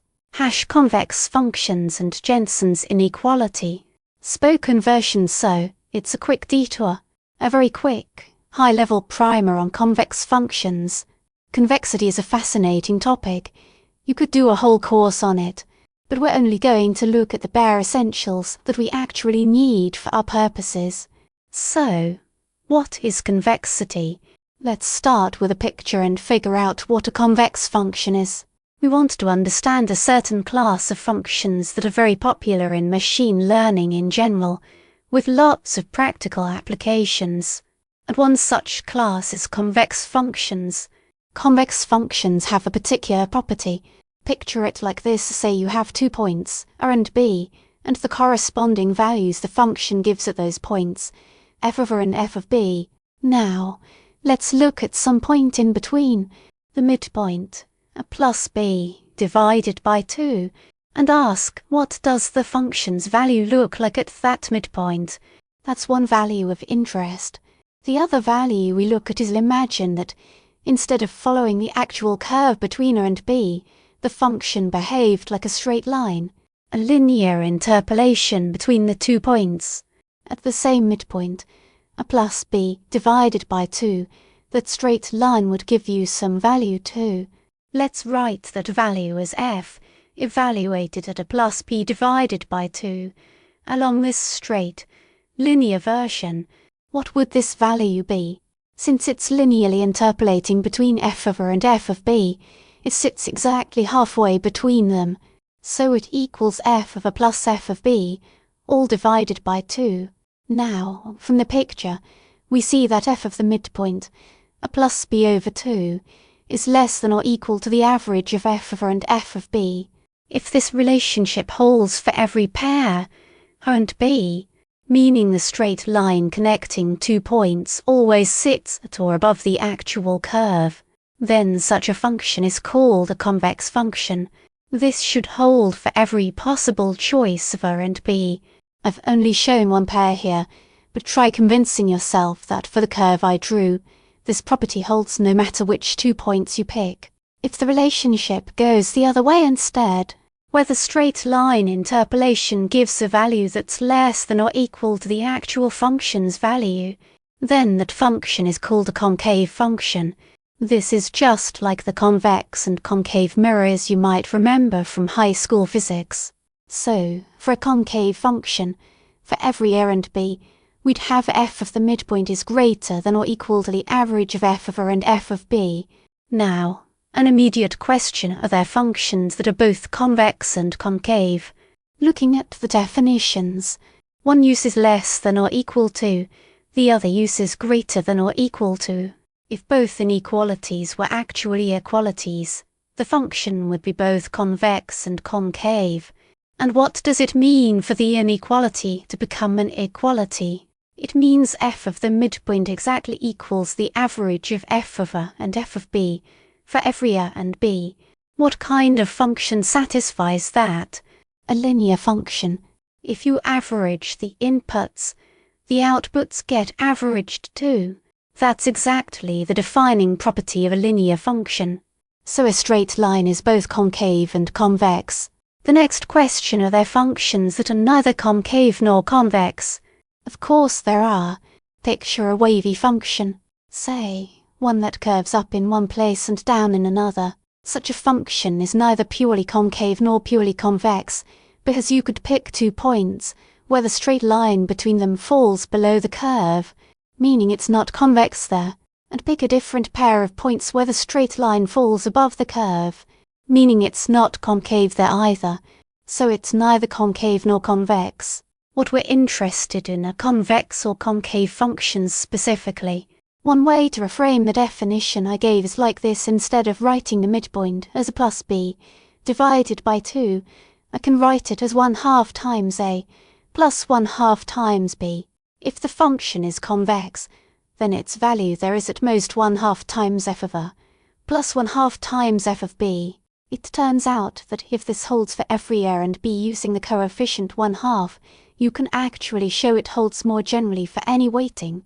Specifically, f of lambda times a plus 1 minus lambda times b is less than or equal to lambda times f of a plus 1 minus lambda times f of b, where lambda is any value between 0 and 1. So if a function satisfies the basic midpoint version of this inequality, it also satisfies this more general version. In picture terms, this just says to take any point along the line segment connecting a and b, not just the midpoint, and that point on the curve will still lie below the straight line connecting f of a and f of b. Every value along that segment sits at or below the line.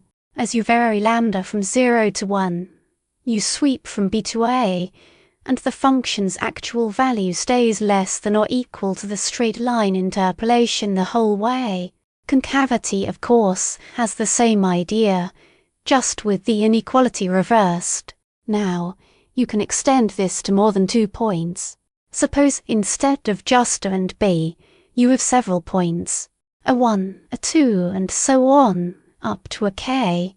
Consider a weighted combination lambda 1 times a 1, plus lambda 2 times a 2, and so on, up to lambda k times a k, where all the lambdas are between 0 and 1 and sum to exactly 1. For concave functions, And the same logic applies to convex functions, just with the inequality flipped.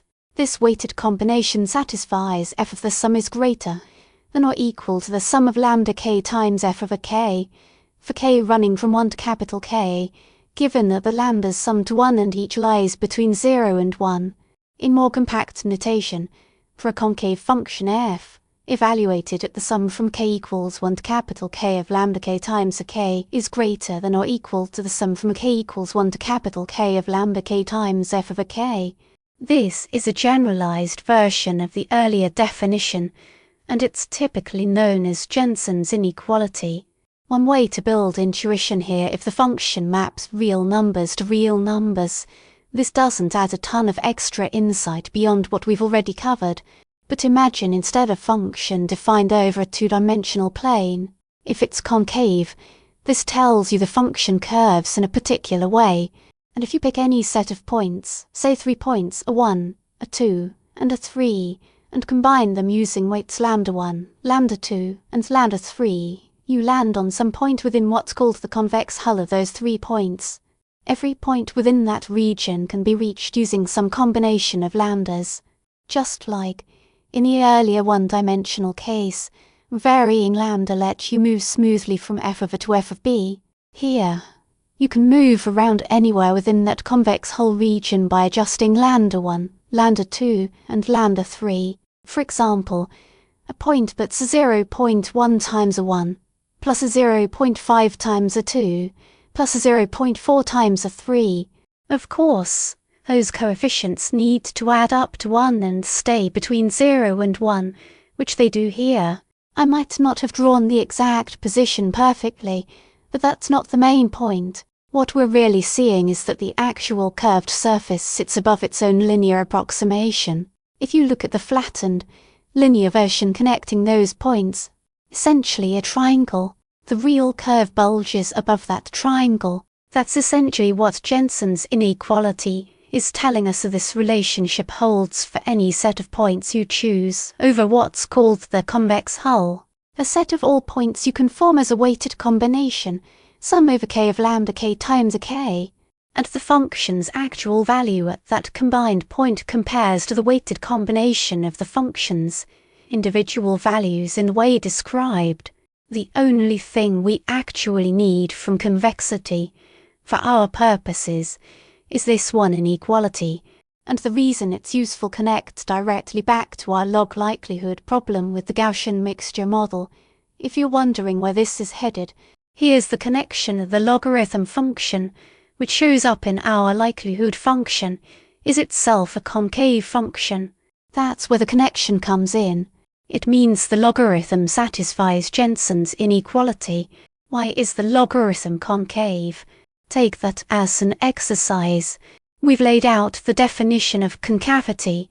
This is one equivalent way to define it. So try proving, as a quick homework exercise, that the logarithm satisfies this definition. What we're interested in now, let's just assume the logarithm is concave. Take that as given. How can we exploit this?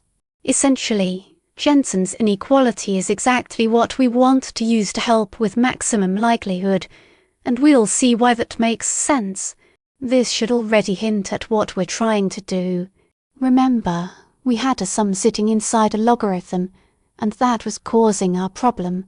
Jensen's inequality tells us that we can, in some sense, pull that sum out from inside the logarithm, rewrite it as a combination outside the function instead. That's what Jensen's inequality offers us. Of course, there's a cost to this. Isn't an equality. It's an inequality, greater than or equal to. So we'll have to deal with that gap somehow. But this should, hopefully, make our lives a bit easier going forward. Let's see how that actually plays out. Deriving the algorithm for GMMs, spoken version, so let's try that.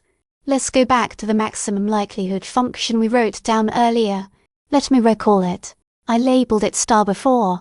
The log likelihood function looked like this: the sum, from I equals 1 to n, of the logarithm of the sum, from k equals 1 to capital K of pi sub k times e raised to the power of minus the quantity xi minus mu sub k squared over 2 sigma sub k squared times 1 over the square root of 2 pi sigma sub k. This was a complicated looking log likelihood function, and the problem was that there's a summation sitting inside the logarithm. Now here's what we can do. I want to think of the inner sum as a combination of a bunch of things. Jensen's inequality tells us that if it's a weighted combination, not just any sum, but a sum written in a specific weighted form, then we can pull the summation outside the logarithm at the cost of turning the equality into an inequality. So we need some set of weights for this sum. Right now, it's just a bunch of raw numbers being summed. So what I'm going to do is artificially introduce these weights, turning this into a problem with more parameters.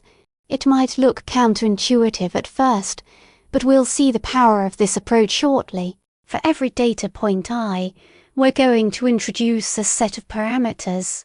Let's call them lambda I1 through lambda IK. So every data point gets k of these new parameters. What are they?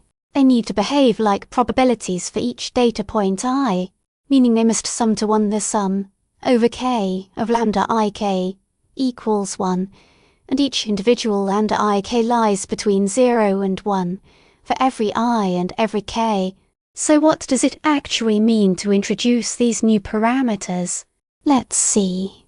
We have the log likelihood of theta, which is the sum from I equals 1 to n of the log of the sum from k equals 1 to capital K, and this is where we introduce lambda ik, 1 for every data point I and every cluster k.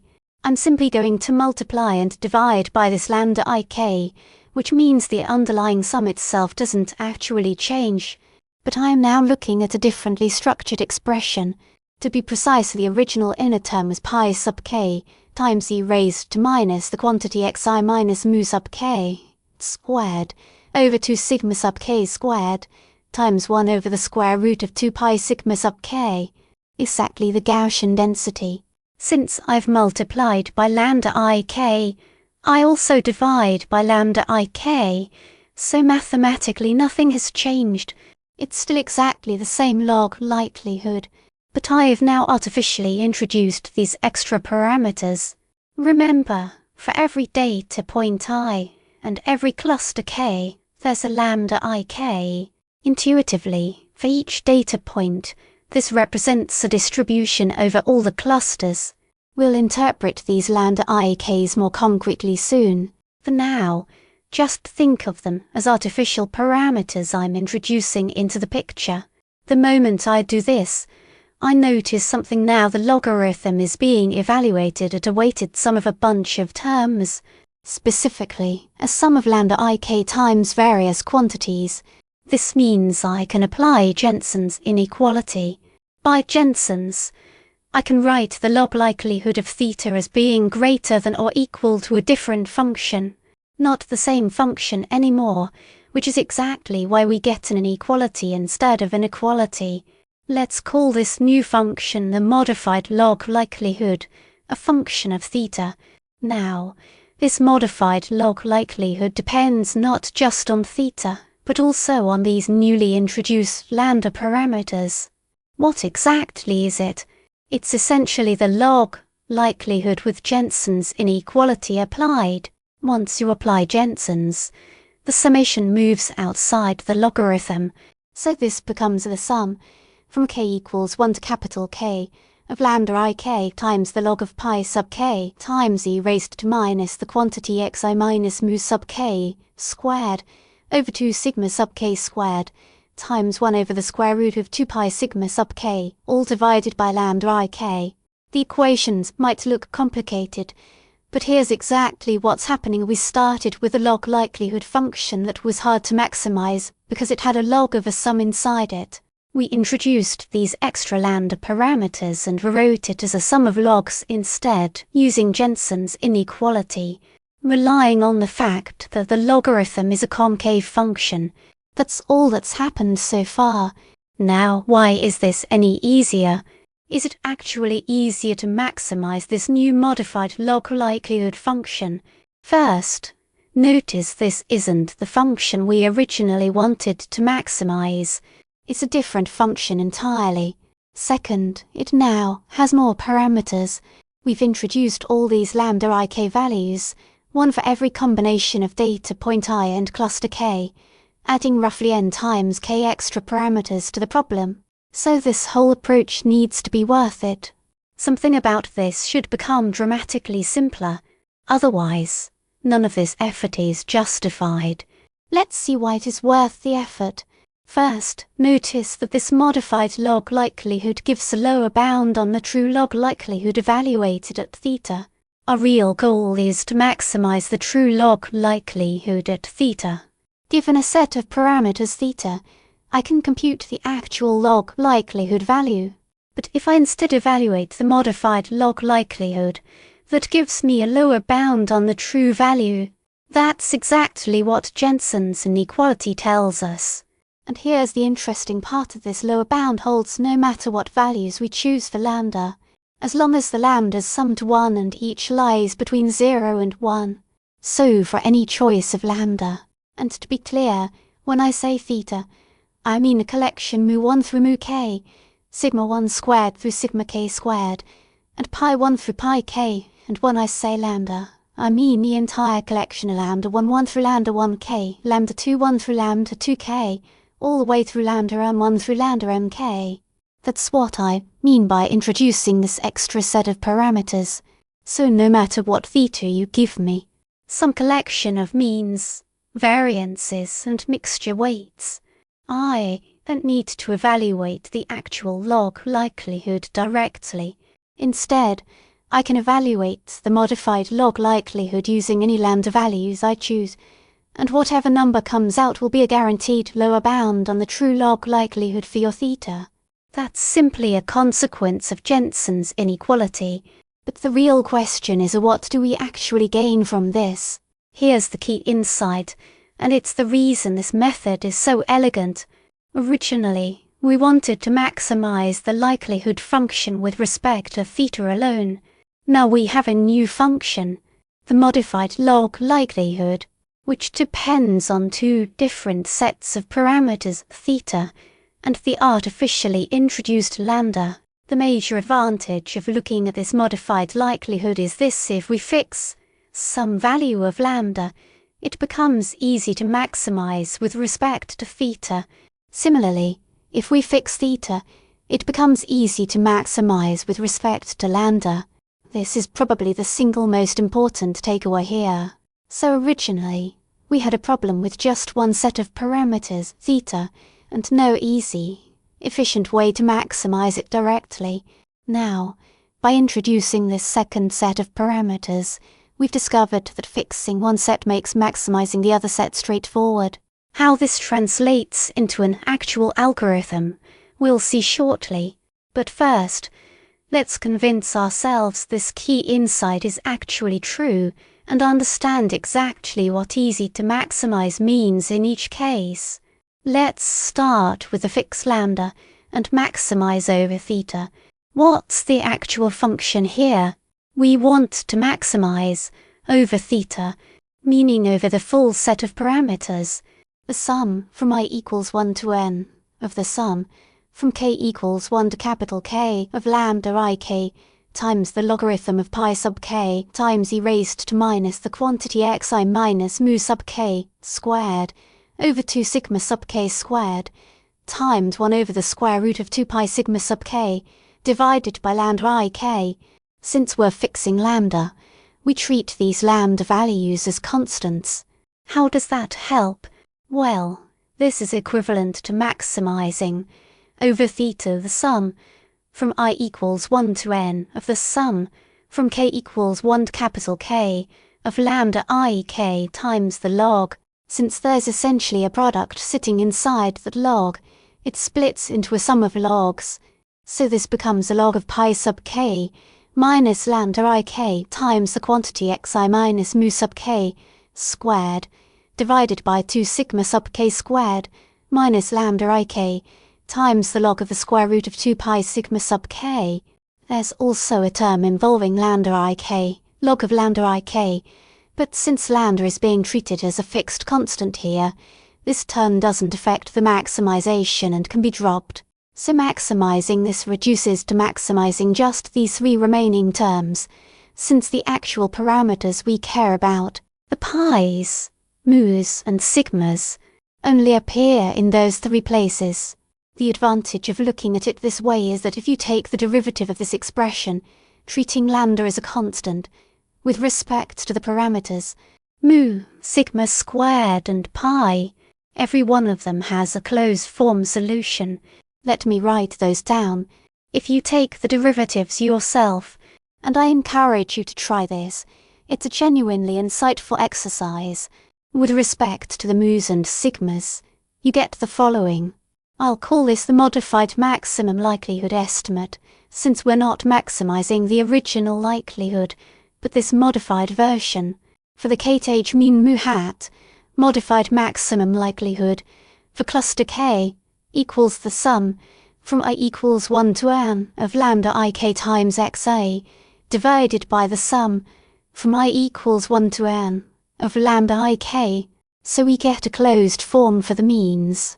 Similarly, if you fix lambda and maximize the modified likelihood with respect to theta, the variance estimate, sigma squared hat, modified maximum likelihood, for cluster k equals the sum, from I equals 1 to n, of lambda ik times the quantity xi minus mu hat, modified maximum likelihood, for k squared, divided by the sum, from I equals 1 to n, of lambda ik. We'll get to the pi's in a moment, but let's pause and understand what this means. It means that if I arbitrarily fix the lambdas ahead of time, and one intuitive way to think of lambda ik is as the probability that the ith point belongs to the kth cluster, then, in the extreme case, suppose I hard assign every point to exactly one cluster. That is, for each point, lambda ik equals 1 for its assigned cluster, and 0 for every other cluster. In that case, mu hat, modified maximum likelihood, for cluster k simply becomes the ordinary average of the data points assigned to that cluster, and sigma squared hat becomes the ordinary sample variance of the points assigned to that cluster, exactly as if the lambda ik's were all either 0 or 1. But we're not required to restrict lambda that way. More generally, you can think of the lambda ik's as encoding a soft clustering of the data points. What does soft clustering mean? For every point, instead of assigning it definitively to one cluster, we express the chance that it comes from each of the clusters. We don't yet know how to compute this chance precisely, but suppose we initialize it with some starting values. Then these formulas tell us that the mean and variance for each cluster become a weighted mean and weighted sample variance, where the weights are exactly these chances we've assumed. That's really all this is. Once lambda is fixed, maximizing the modified likelihood becomes simple. It's like saying here's how important each data point is to each cluster, and then computing each cluster's best mean and variance by weighting the points according to that importance. That's exactly what these equations capture. Now, you have to be a bit more careful maximizing with respect to the pi's, because the pi's are constrained to sum to 1.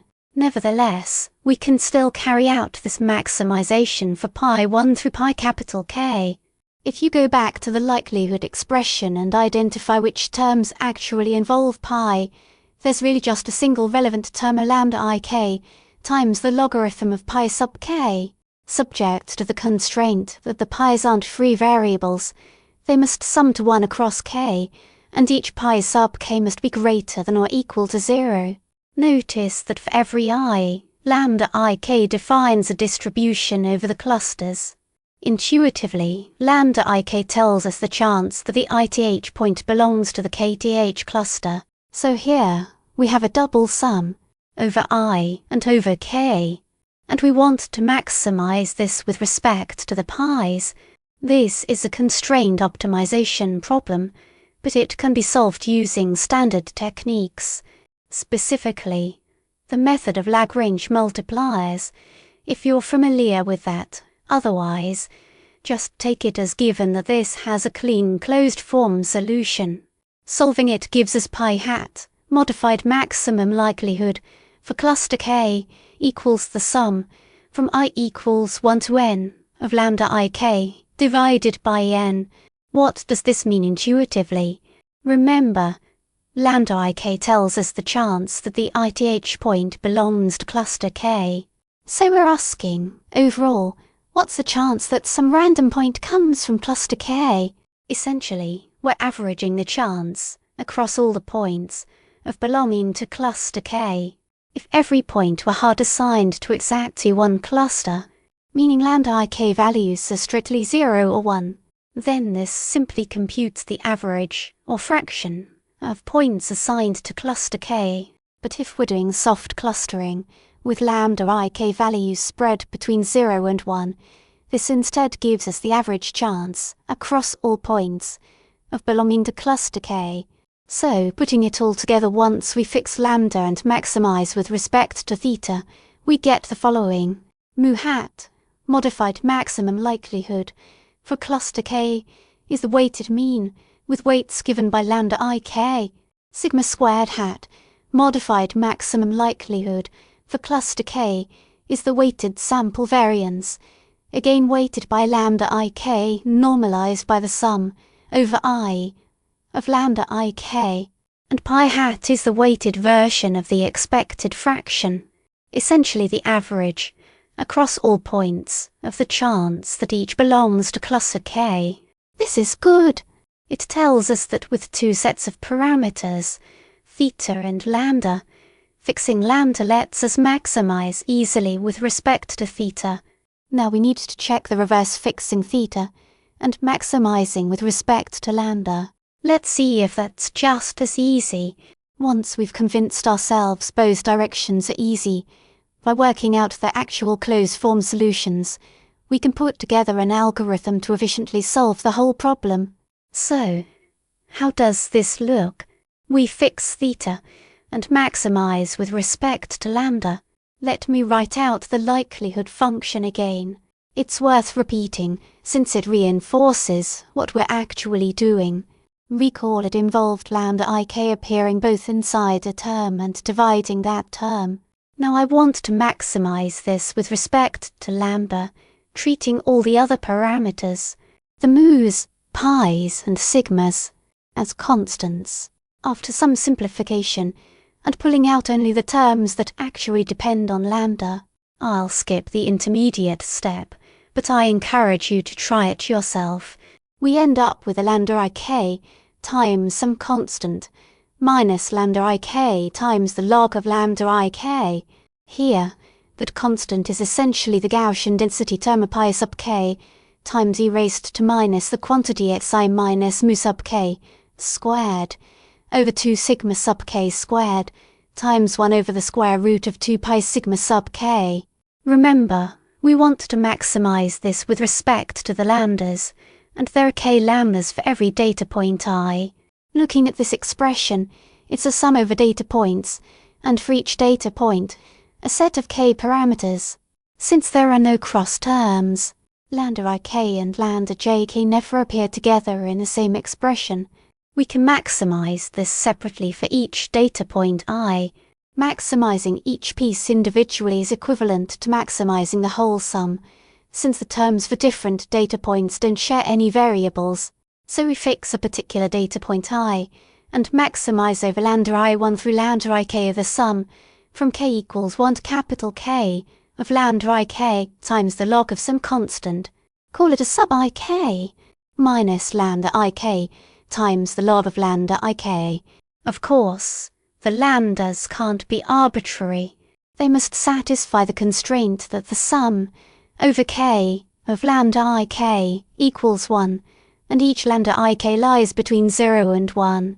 So it's a constraint optimization problem, but not a difficult one to solve. You can still maximize this in closed form using the method of Lagrange multipliers, which gives you an explicit formula for the solution, The result is lambda hat I k, the modified maximum likelihood estimate, equals 1 over the square root of 2 pi sigma sub k times e raised to minus the quantity xi minus mu sub k squared over 2 sigma sub k squared times pi sub k all divided by the sum over L from 1 to capital K of 1 over the square root of 2 pi sigma sub L times e raised to minus the quantity xi minus mu sub L squared over 2 sigma sub L squared times pi sub L. This formula looks complicated, but it isn't really. Here's what it's saying if I fix all the parameters, tell you the means, the variances, and the mixture weights. What's the best guess for lambda hat ik? What does lambda hat ik actually represent? It represents the probability that the ith point belongs to the kth cluster. Given a specific point, xi, we're asking what's the chance it belongs to cluster K. If we already know all the parameters, this is really just asking what's the probability that zi. Remember, that's our latent cluster indicator from step 1. Equals k given xi. Given a point xi, we're asking what's the chance it came from cluster K, and that's exactly what lambda hat ik represents. By Bayes' theorem, this is the probability of xi, given zi equals k, times the probability that zi equals k divided by the probability of xi overall. That's just Bayes' theorem. And if you have the parameters, the means, variances, and mixture weights, you can verify that the probability of xi given zi equals k is exactly the Gaussian density for cluster K.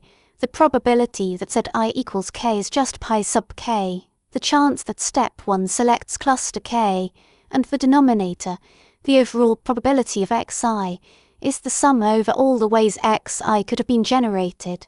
Summing the probability of xi given each cluster times the probability of that cluster. It's a nice result that this formula turns out to be exactly what you'd get if you directly applied Bayes' theorem to estimate the probability that zi equals k given xi, the chance that point xi belongs to cluster K. Once the parameters are known, using Bayes' theorem to estimate this gives exactly the same result as our maximum likelihood approach for lambda.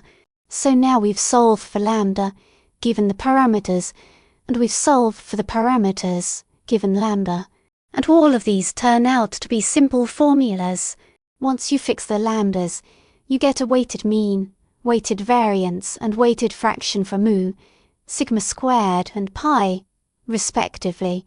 And if you fix mu, pi, and sigma squared, and ask what the best lambda is, it's simply given by Bayes' theorem, the estimate for the probability of zi given xi. All of these are now simple, closed-form solutions, which means we can actually write down an algorithm to solve for theta.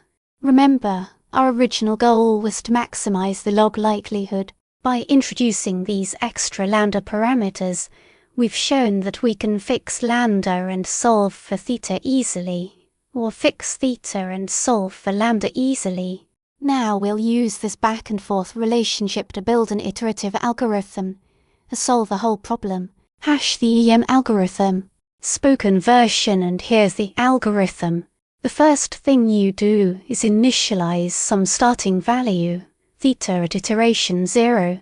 Here, 0 refers to the iteration number, since this is an iterative algorithm. So initially, you're picking some starting means, mu1 through mu k, some starting variances, sigma 1 squared through sigma k squared, and some starting mixture weights, pi 1 through pi k. The algorithm then works like this, so you repeat the following steps until convergence. We'll define convergence as the difference between theta at iteration t plus 1 and theta at iteration t, measured in some norm, becomes small enough, smaller than some tolerance level we're willing to accept. If your parameter estimates stop changing much, you stop the algorithm.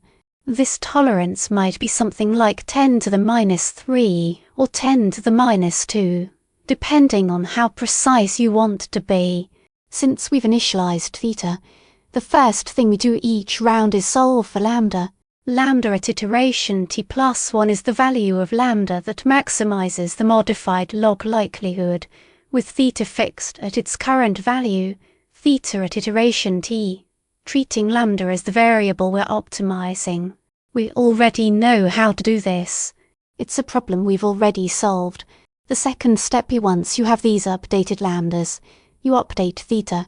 Theta at iteration t+1 is found by maximizing the modified log likelihood with respect to theta, using the simple closed-form formulas we derived earlier, but now fixing lambda at the value you just computed, lambda at iteration t+1.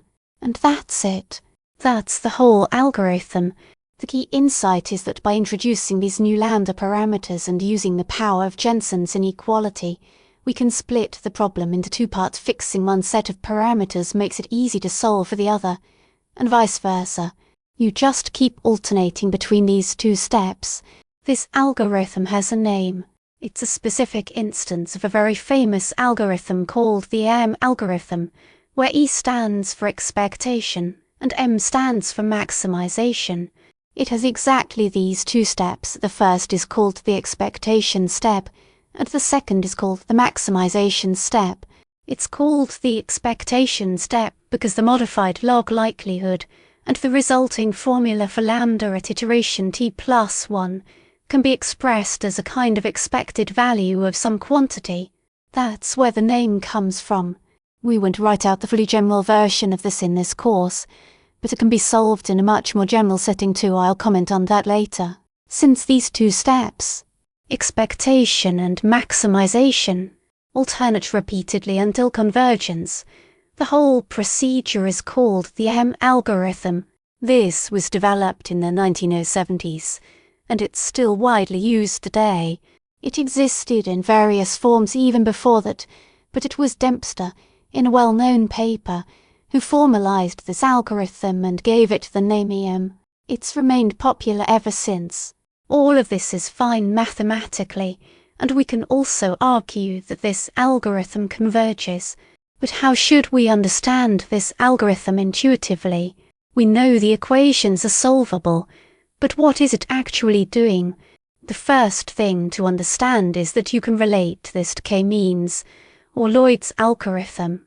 You can think of EM as producing a soft clustering, whereas Lloyd's produces a hard clustering.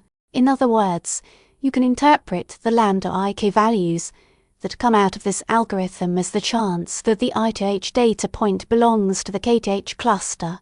That means, at the end of this algorithm, you're not just left with the parameters, the means, variances, and mixture weights. You're also left with a set of optimal lambdas, which you can interpret as a kind of clustering.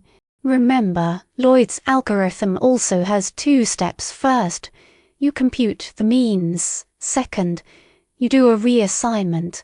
You can think of EM's two steps as analogous. Here, once the assignment is fixed, mean lambdas are fixed. We compute not just the means, but the means, variances, and mixture weights altogether, so there are more parameters being optimized.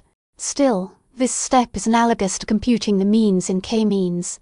Once the means are fixed in k-means, we did a reassignment step, changing the cluster indicators, the zi's, in a hard, definitive way. Here, in M, that reassignment happens in a soft way. We look at how the probabilities of each point belonging to each cluster change once the means, variances, and mixture weights have been updated. That's the expectation step, where the lambdas get updated. So, it's essentially the same underlying algorithm as Lloyd's, but embedded in a fuller probabilistic framework with more parameters. It's not just the means. EM also accounts for variances. This matters especially in higher dimensions, where variances become covariances, and your Gaussian has an associated covariance matrix. Estimating these covariance structures can capture patterns that Lloyd's algorithm misses. For instance, in 2 dimensions, if you have 2 clusters, Lloyd's essentially assumes a single measure of spread when judging cluster quality. But it could be that the data points in one cluster are spread out in one particular direction, while the points in another cluster are spread out in a different direction. Lloyd's algorithm may struggle to cluster points correctly in regions where these clusters overlap. M, on the other hand, can better capture the fact that one cluster is elongated in one direction while another is elongated differently, simply because it's estimating variance alongside the means. There are more parameters at play. That's one clear advantage. And if you want to use this for clustering, you certainly can. You'd run the algorithm as usual to get your lambdas, and for every data point, you'd see the chance it belongs to each cluster. If you want a hard clustering, you can convert this by assigning each point to whichever cluster has the highest chance. For every data point I, look at lambda I1, lambda I2, and so on, up to lambda ik, find the largest value, and assign a point to that cluster. That's how you turn EM's soft clustering into a hard clustering, if that's what you want. And notably, these resulting clusters don't have to be Voronoi regions. Since we're estimating variances as well, EM's clusters can take on more flexible shapes than the strict Voronoi partitions that Lloyd's algorithm produces. Even in overlapping regions, EM tends to do a better job of assigning points to clusters than Lloyd's does, even if you convert its output to hard clustering at the end. So, those are some ways to understand the EM algorithm. That's one point I wanted to cover. Now let's talk about one more aspect of EM, and then wrap up this discussion. Here's the question. We've laid out this algorithm with its 2 nice steps, and shown how it resembles k-means or Lloyd's algorithm. That's all well and good, but how does this actually relate back to the original log likelihood we wanted to maximize in the first place? Remember, we started with a parametric probabilistic model, one with means, variances and mixture weights, and wrote down its log likelihood.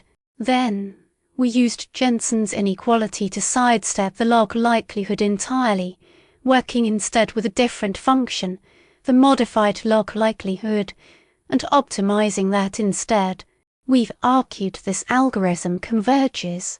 We won't prove it formally, but we can argue for it. But how does that relate to our actual original goal, maximizing the true log likelihood? Think back to that earlier picture. Let's say this represents our parameter space, theta, the space of parameters over which we want to maximize the log likelihood. If we plotted the actual log likelihood as a function of theta, for simple models like a single Gaussian or a single Bernoulli, this curve would be a nice, well-behaved, concave function, and maximizing it would be straightforward. But for the Gaussian mixture model, the log likelihood is a much more complicated, irregular landscape. That's the core difficulty. Technically, because there's a sum sitting inside the logarithm, but practically it just means we're trying to find the best theta star, that maximizes a genuinely complicated function.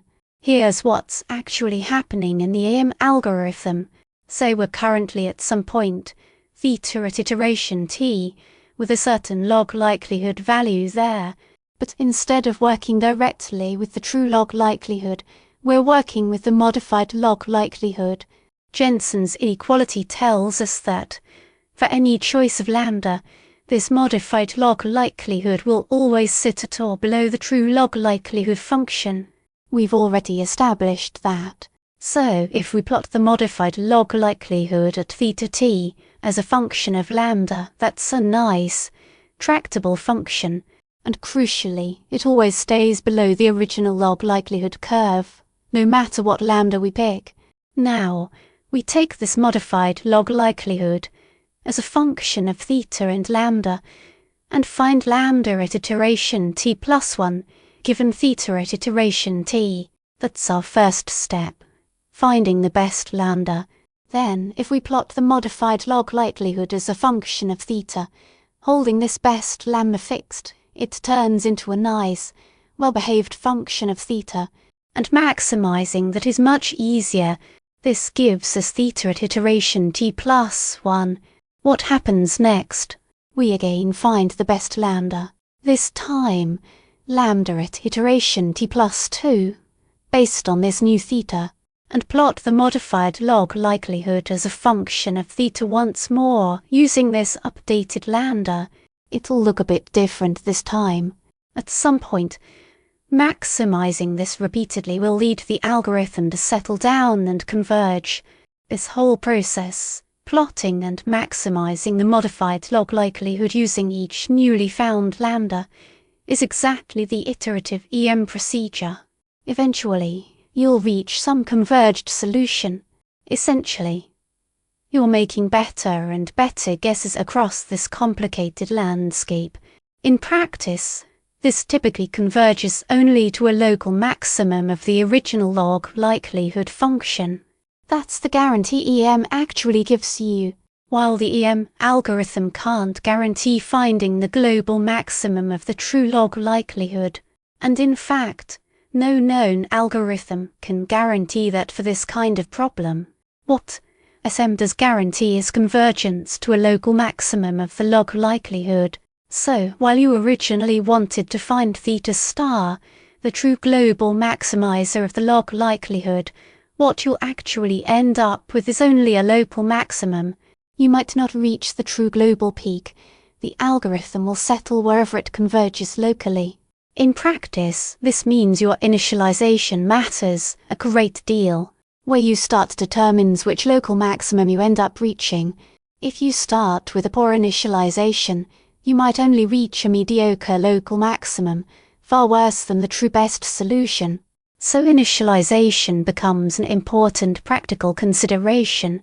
A common approach for initializing SM is given your data and a chosen number of mixtures, capital K, first run Lloyd's algorithm to get a hard clustering, then use the means, variances, and mixture weights derived from that hard clustering as your starting point for AM. How do you get those starting values? Once you have your hard clustering, for each cluster, you compute the sample mean and sample variance. These give you the initial mu's and sigma squareds. For the pi's, you simply look at the fraction of data points assigned to each cluster. That gives you your starting theta at iteration 0. And typically, this initialization comes directly from Lloyd's algorithm. So, to summarize everything, we set up a latent variable model to understand somewhat complicated data with an underlying cluster structure, where the latent variable is the cluster indicator. Maximizing the log likelihood directly turned out to be a hard problem. So, we developed a different algorithm that exploits the structure of this log likelihood using Jensen's inequality, introducing new variables so that we could perform what's called alternating maximization, fixing one set of variables and maximizing over the other, then switching back and forth. To initialize this new algorithm, the EM algorithm, you typically start with Lloyd's algorithm, get a hard clustering, use that as your initialization, and then perform this alternating maximization. In practice, this usually produces better estimates than Lloyd's alone. Afterward, you can use these estimates however you like, convert them into a hard clustering, or use the fitted parameters directly, depending on what your downstream task requires. But as a technique for estimation, this is a very powerful method. It converges quickly in practice, and typically produces very good parameter estimates. Everything we've covered here has been in the context of Gaussian mixtures specifically, but the general principle behind the EM algorithm is much broader. We won't cover this in full generality in this course, but can work for any reasonable latent variable model, as long as there's some kind of nice structural separation in the log likelihood that lets you apply the same trick. We worked through the details for the Gaussian case specifically, but this approach applies in a variety of other settings too. With this, we come to the end of our discussion of unsupervised learning. We've covered several methods, including representation learning, clustering, and now estimation. Within estimation specifically, we looked closely at maximum likelihood and Bayesian modeling, and finished with a very interesting practical application of maximum likelihood estimating mixture models, specifically the Gaussian mixture model. Starting next time, we'll begin looking at a different paradigm of machine learning, a very popular one called supervised learning. Until then, take care. Goodbye, and I'll see you soon. Thanks. Companion notebook walkthrough algorithm and Bayesian estimation. Spoken version. Hello everyone. In this video, we're going to go through the companion notebook and slides prepared for week 4's content, where we'll look at the algorithm and then work through one numerical example on Bayesian estimation. Coming to the algorithm first, we're going to initialize our parameters. These parameters are written as theta, with the subscript 0, where 0 indicates the iteration number. This includes mu1 at iteration 0, through mu_k at iteration 0, where 1 through k indicates the k distributions we have, and 0, again, is the iteration number. Likewise, we have the variance parameters from sigma 1 squared to sigma k squared, and pi1 at iteration 0, to pi k at iteration 0, where each pi value indicates the probability that a given point comes from that particular distribution. Once we've initialized our parameters, we move to the expectation and maximization steps. In the expectation step, we find the values of lambda, the artificial parameters we introduced earlier for our modified maximum likelihood problem. Once we have the lambda values, we treat them as constants and move to the maximization step, where we compute new values for the parameters, mu, sigma, and pi. Then we repeat these two steps until our convergence criterion is satisfied.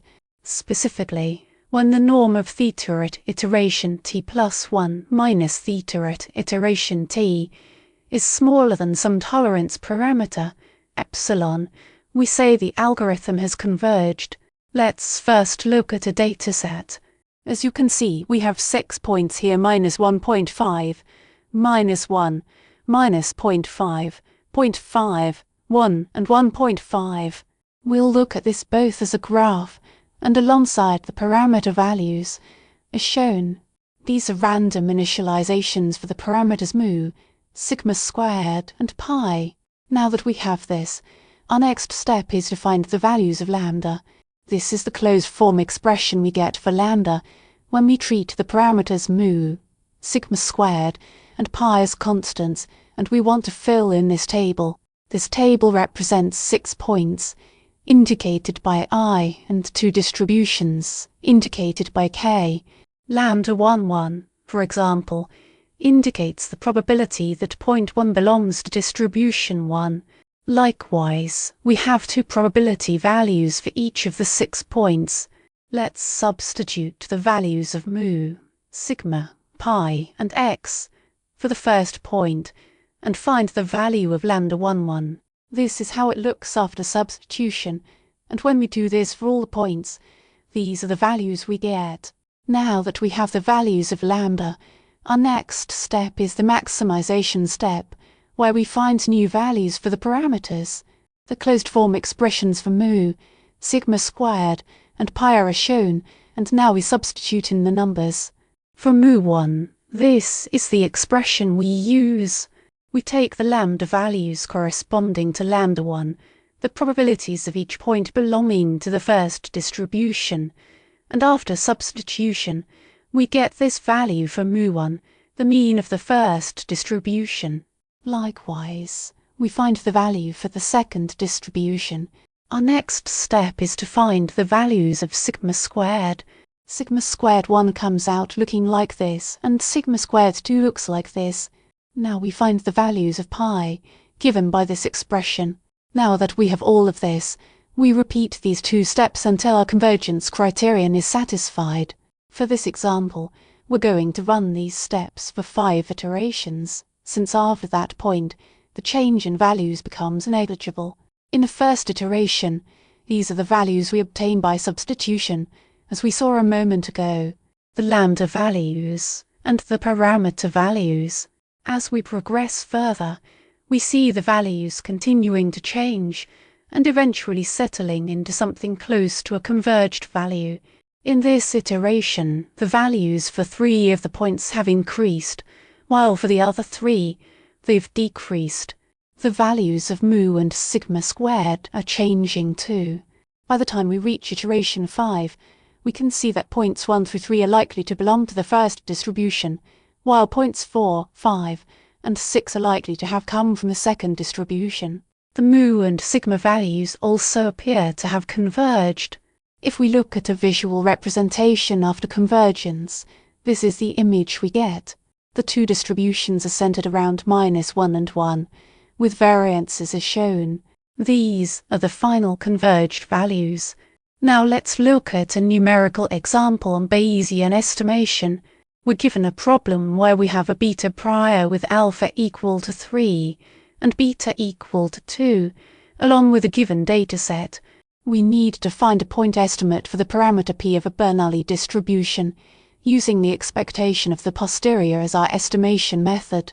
The beta distribution happens to be the conjugate prior for the Bernoulli distribution, meaning if we start with a beta prior with parameters alpha and beta, and combine it with the data, we get a beta posterior with parameters alpha plus n1 and beta plus n0, where n1 is the number of ones in the dataset, and n0 is the number of zeros. So first, we find the posterior distribution. It's a beta distribution with parameters n1 plus alpha and n0 plus beta. In this dataset, we have 8 ones, and alpha equals 3, so 8 plus 3 gives us 11.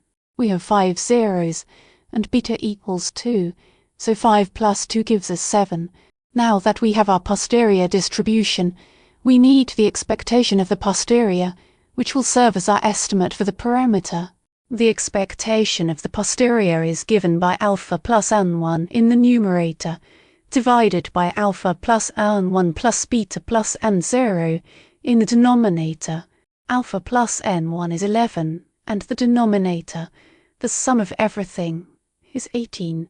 So the value comes out to 0.61. Now let's look at the algorithm we covered in the slides. Through code, in the first cell, we import the necessary libraries, with NumPy being the primary one. First, we assign the 6 data points to a variable, x. Next, we initialize the parameter values, and then perform the expectation step and the maximization step. We initialize the parameter values as theta at iteration 0 as shown. Now we perform the expectation step, where we find the values of lambda. This lambda expression includes a Gaussian term, for which we use a function called Gaussian, and substitute it into our expectation step. The expectation step returns a variable, lam, containing all the lambda values. Once we have the lambda values, we use them in the closed form expressions for the parameters. This is the maximization step. In the maximization step, we find the new mu, variance sigma squared, and pi, and store all of these. We then repeat these 2 steps until the convergence criterion is satisfied. In this case, we run these steps for 8 iterations, since we'll notice the epsilon value tends towards 0 after that point. For each of the 8 iterations, we first store the results of the expectation step in a variable, lambda k, and then use that in the maximization step, storing the result in theta k. Then we check the convergence criterion in this line, and if it's satisfied, we stop. Let's look at the results. Initially, when we compute the lambda k values, these are the values we get, and these lambda values are passed into the closed form expressions to get the theta values. We had our initial theta values stored in theta k minus 1, and this is the theta k value we just calculated. We find the convergence measured to be 0.218. As we continue through subsequent iterations, we see the convergence criterion value keep decreasing. If, say, our epsilon threshold had been something like 0.005, we would have stopped after the 5th iteration. For this example, though, we've run it out to 8 iterations, at which point we see the value settle very close to 0. That's it for this notebook. Thank you.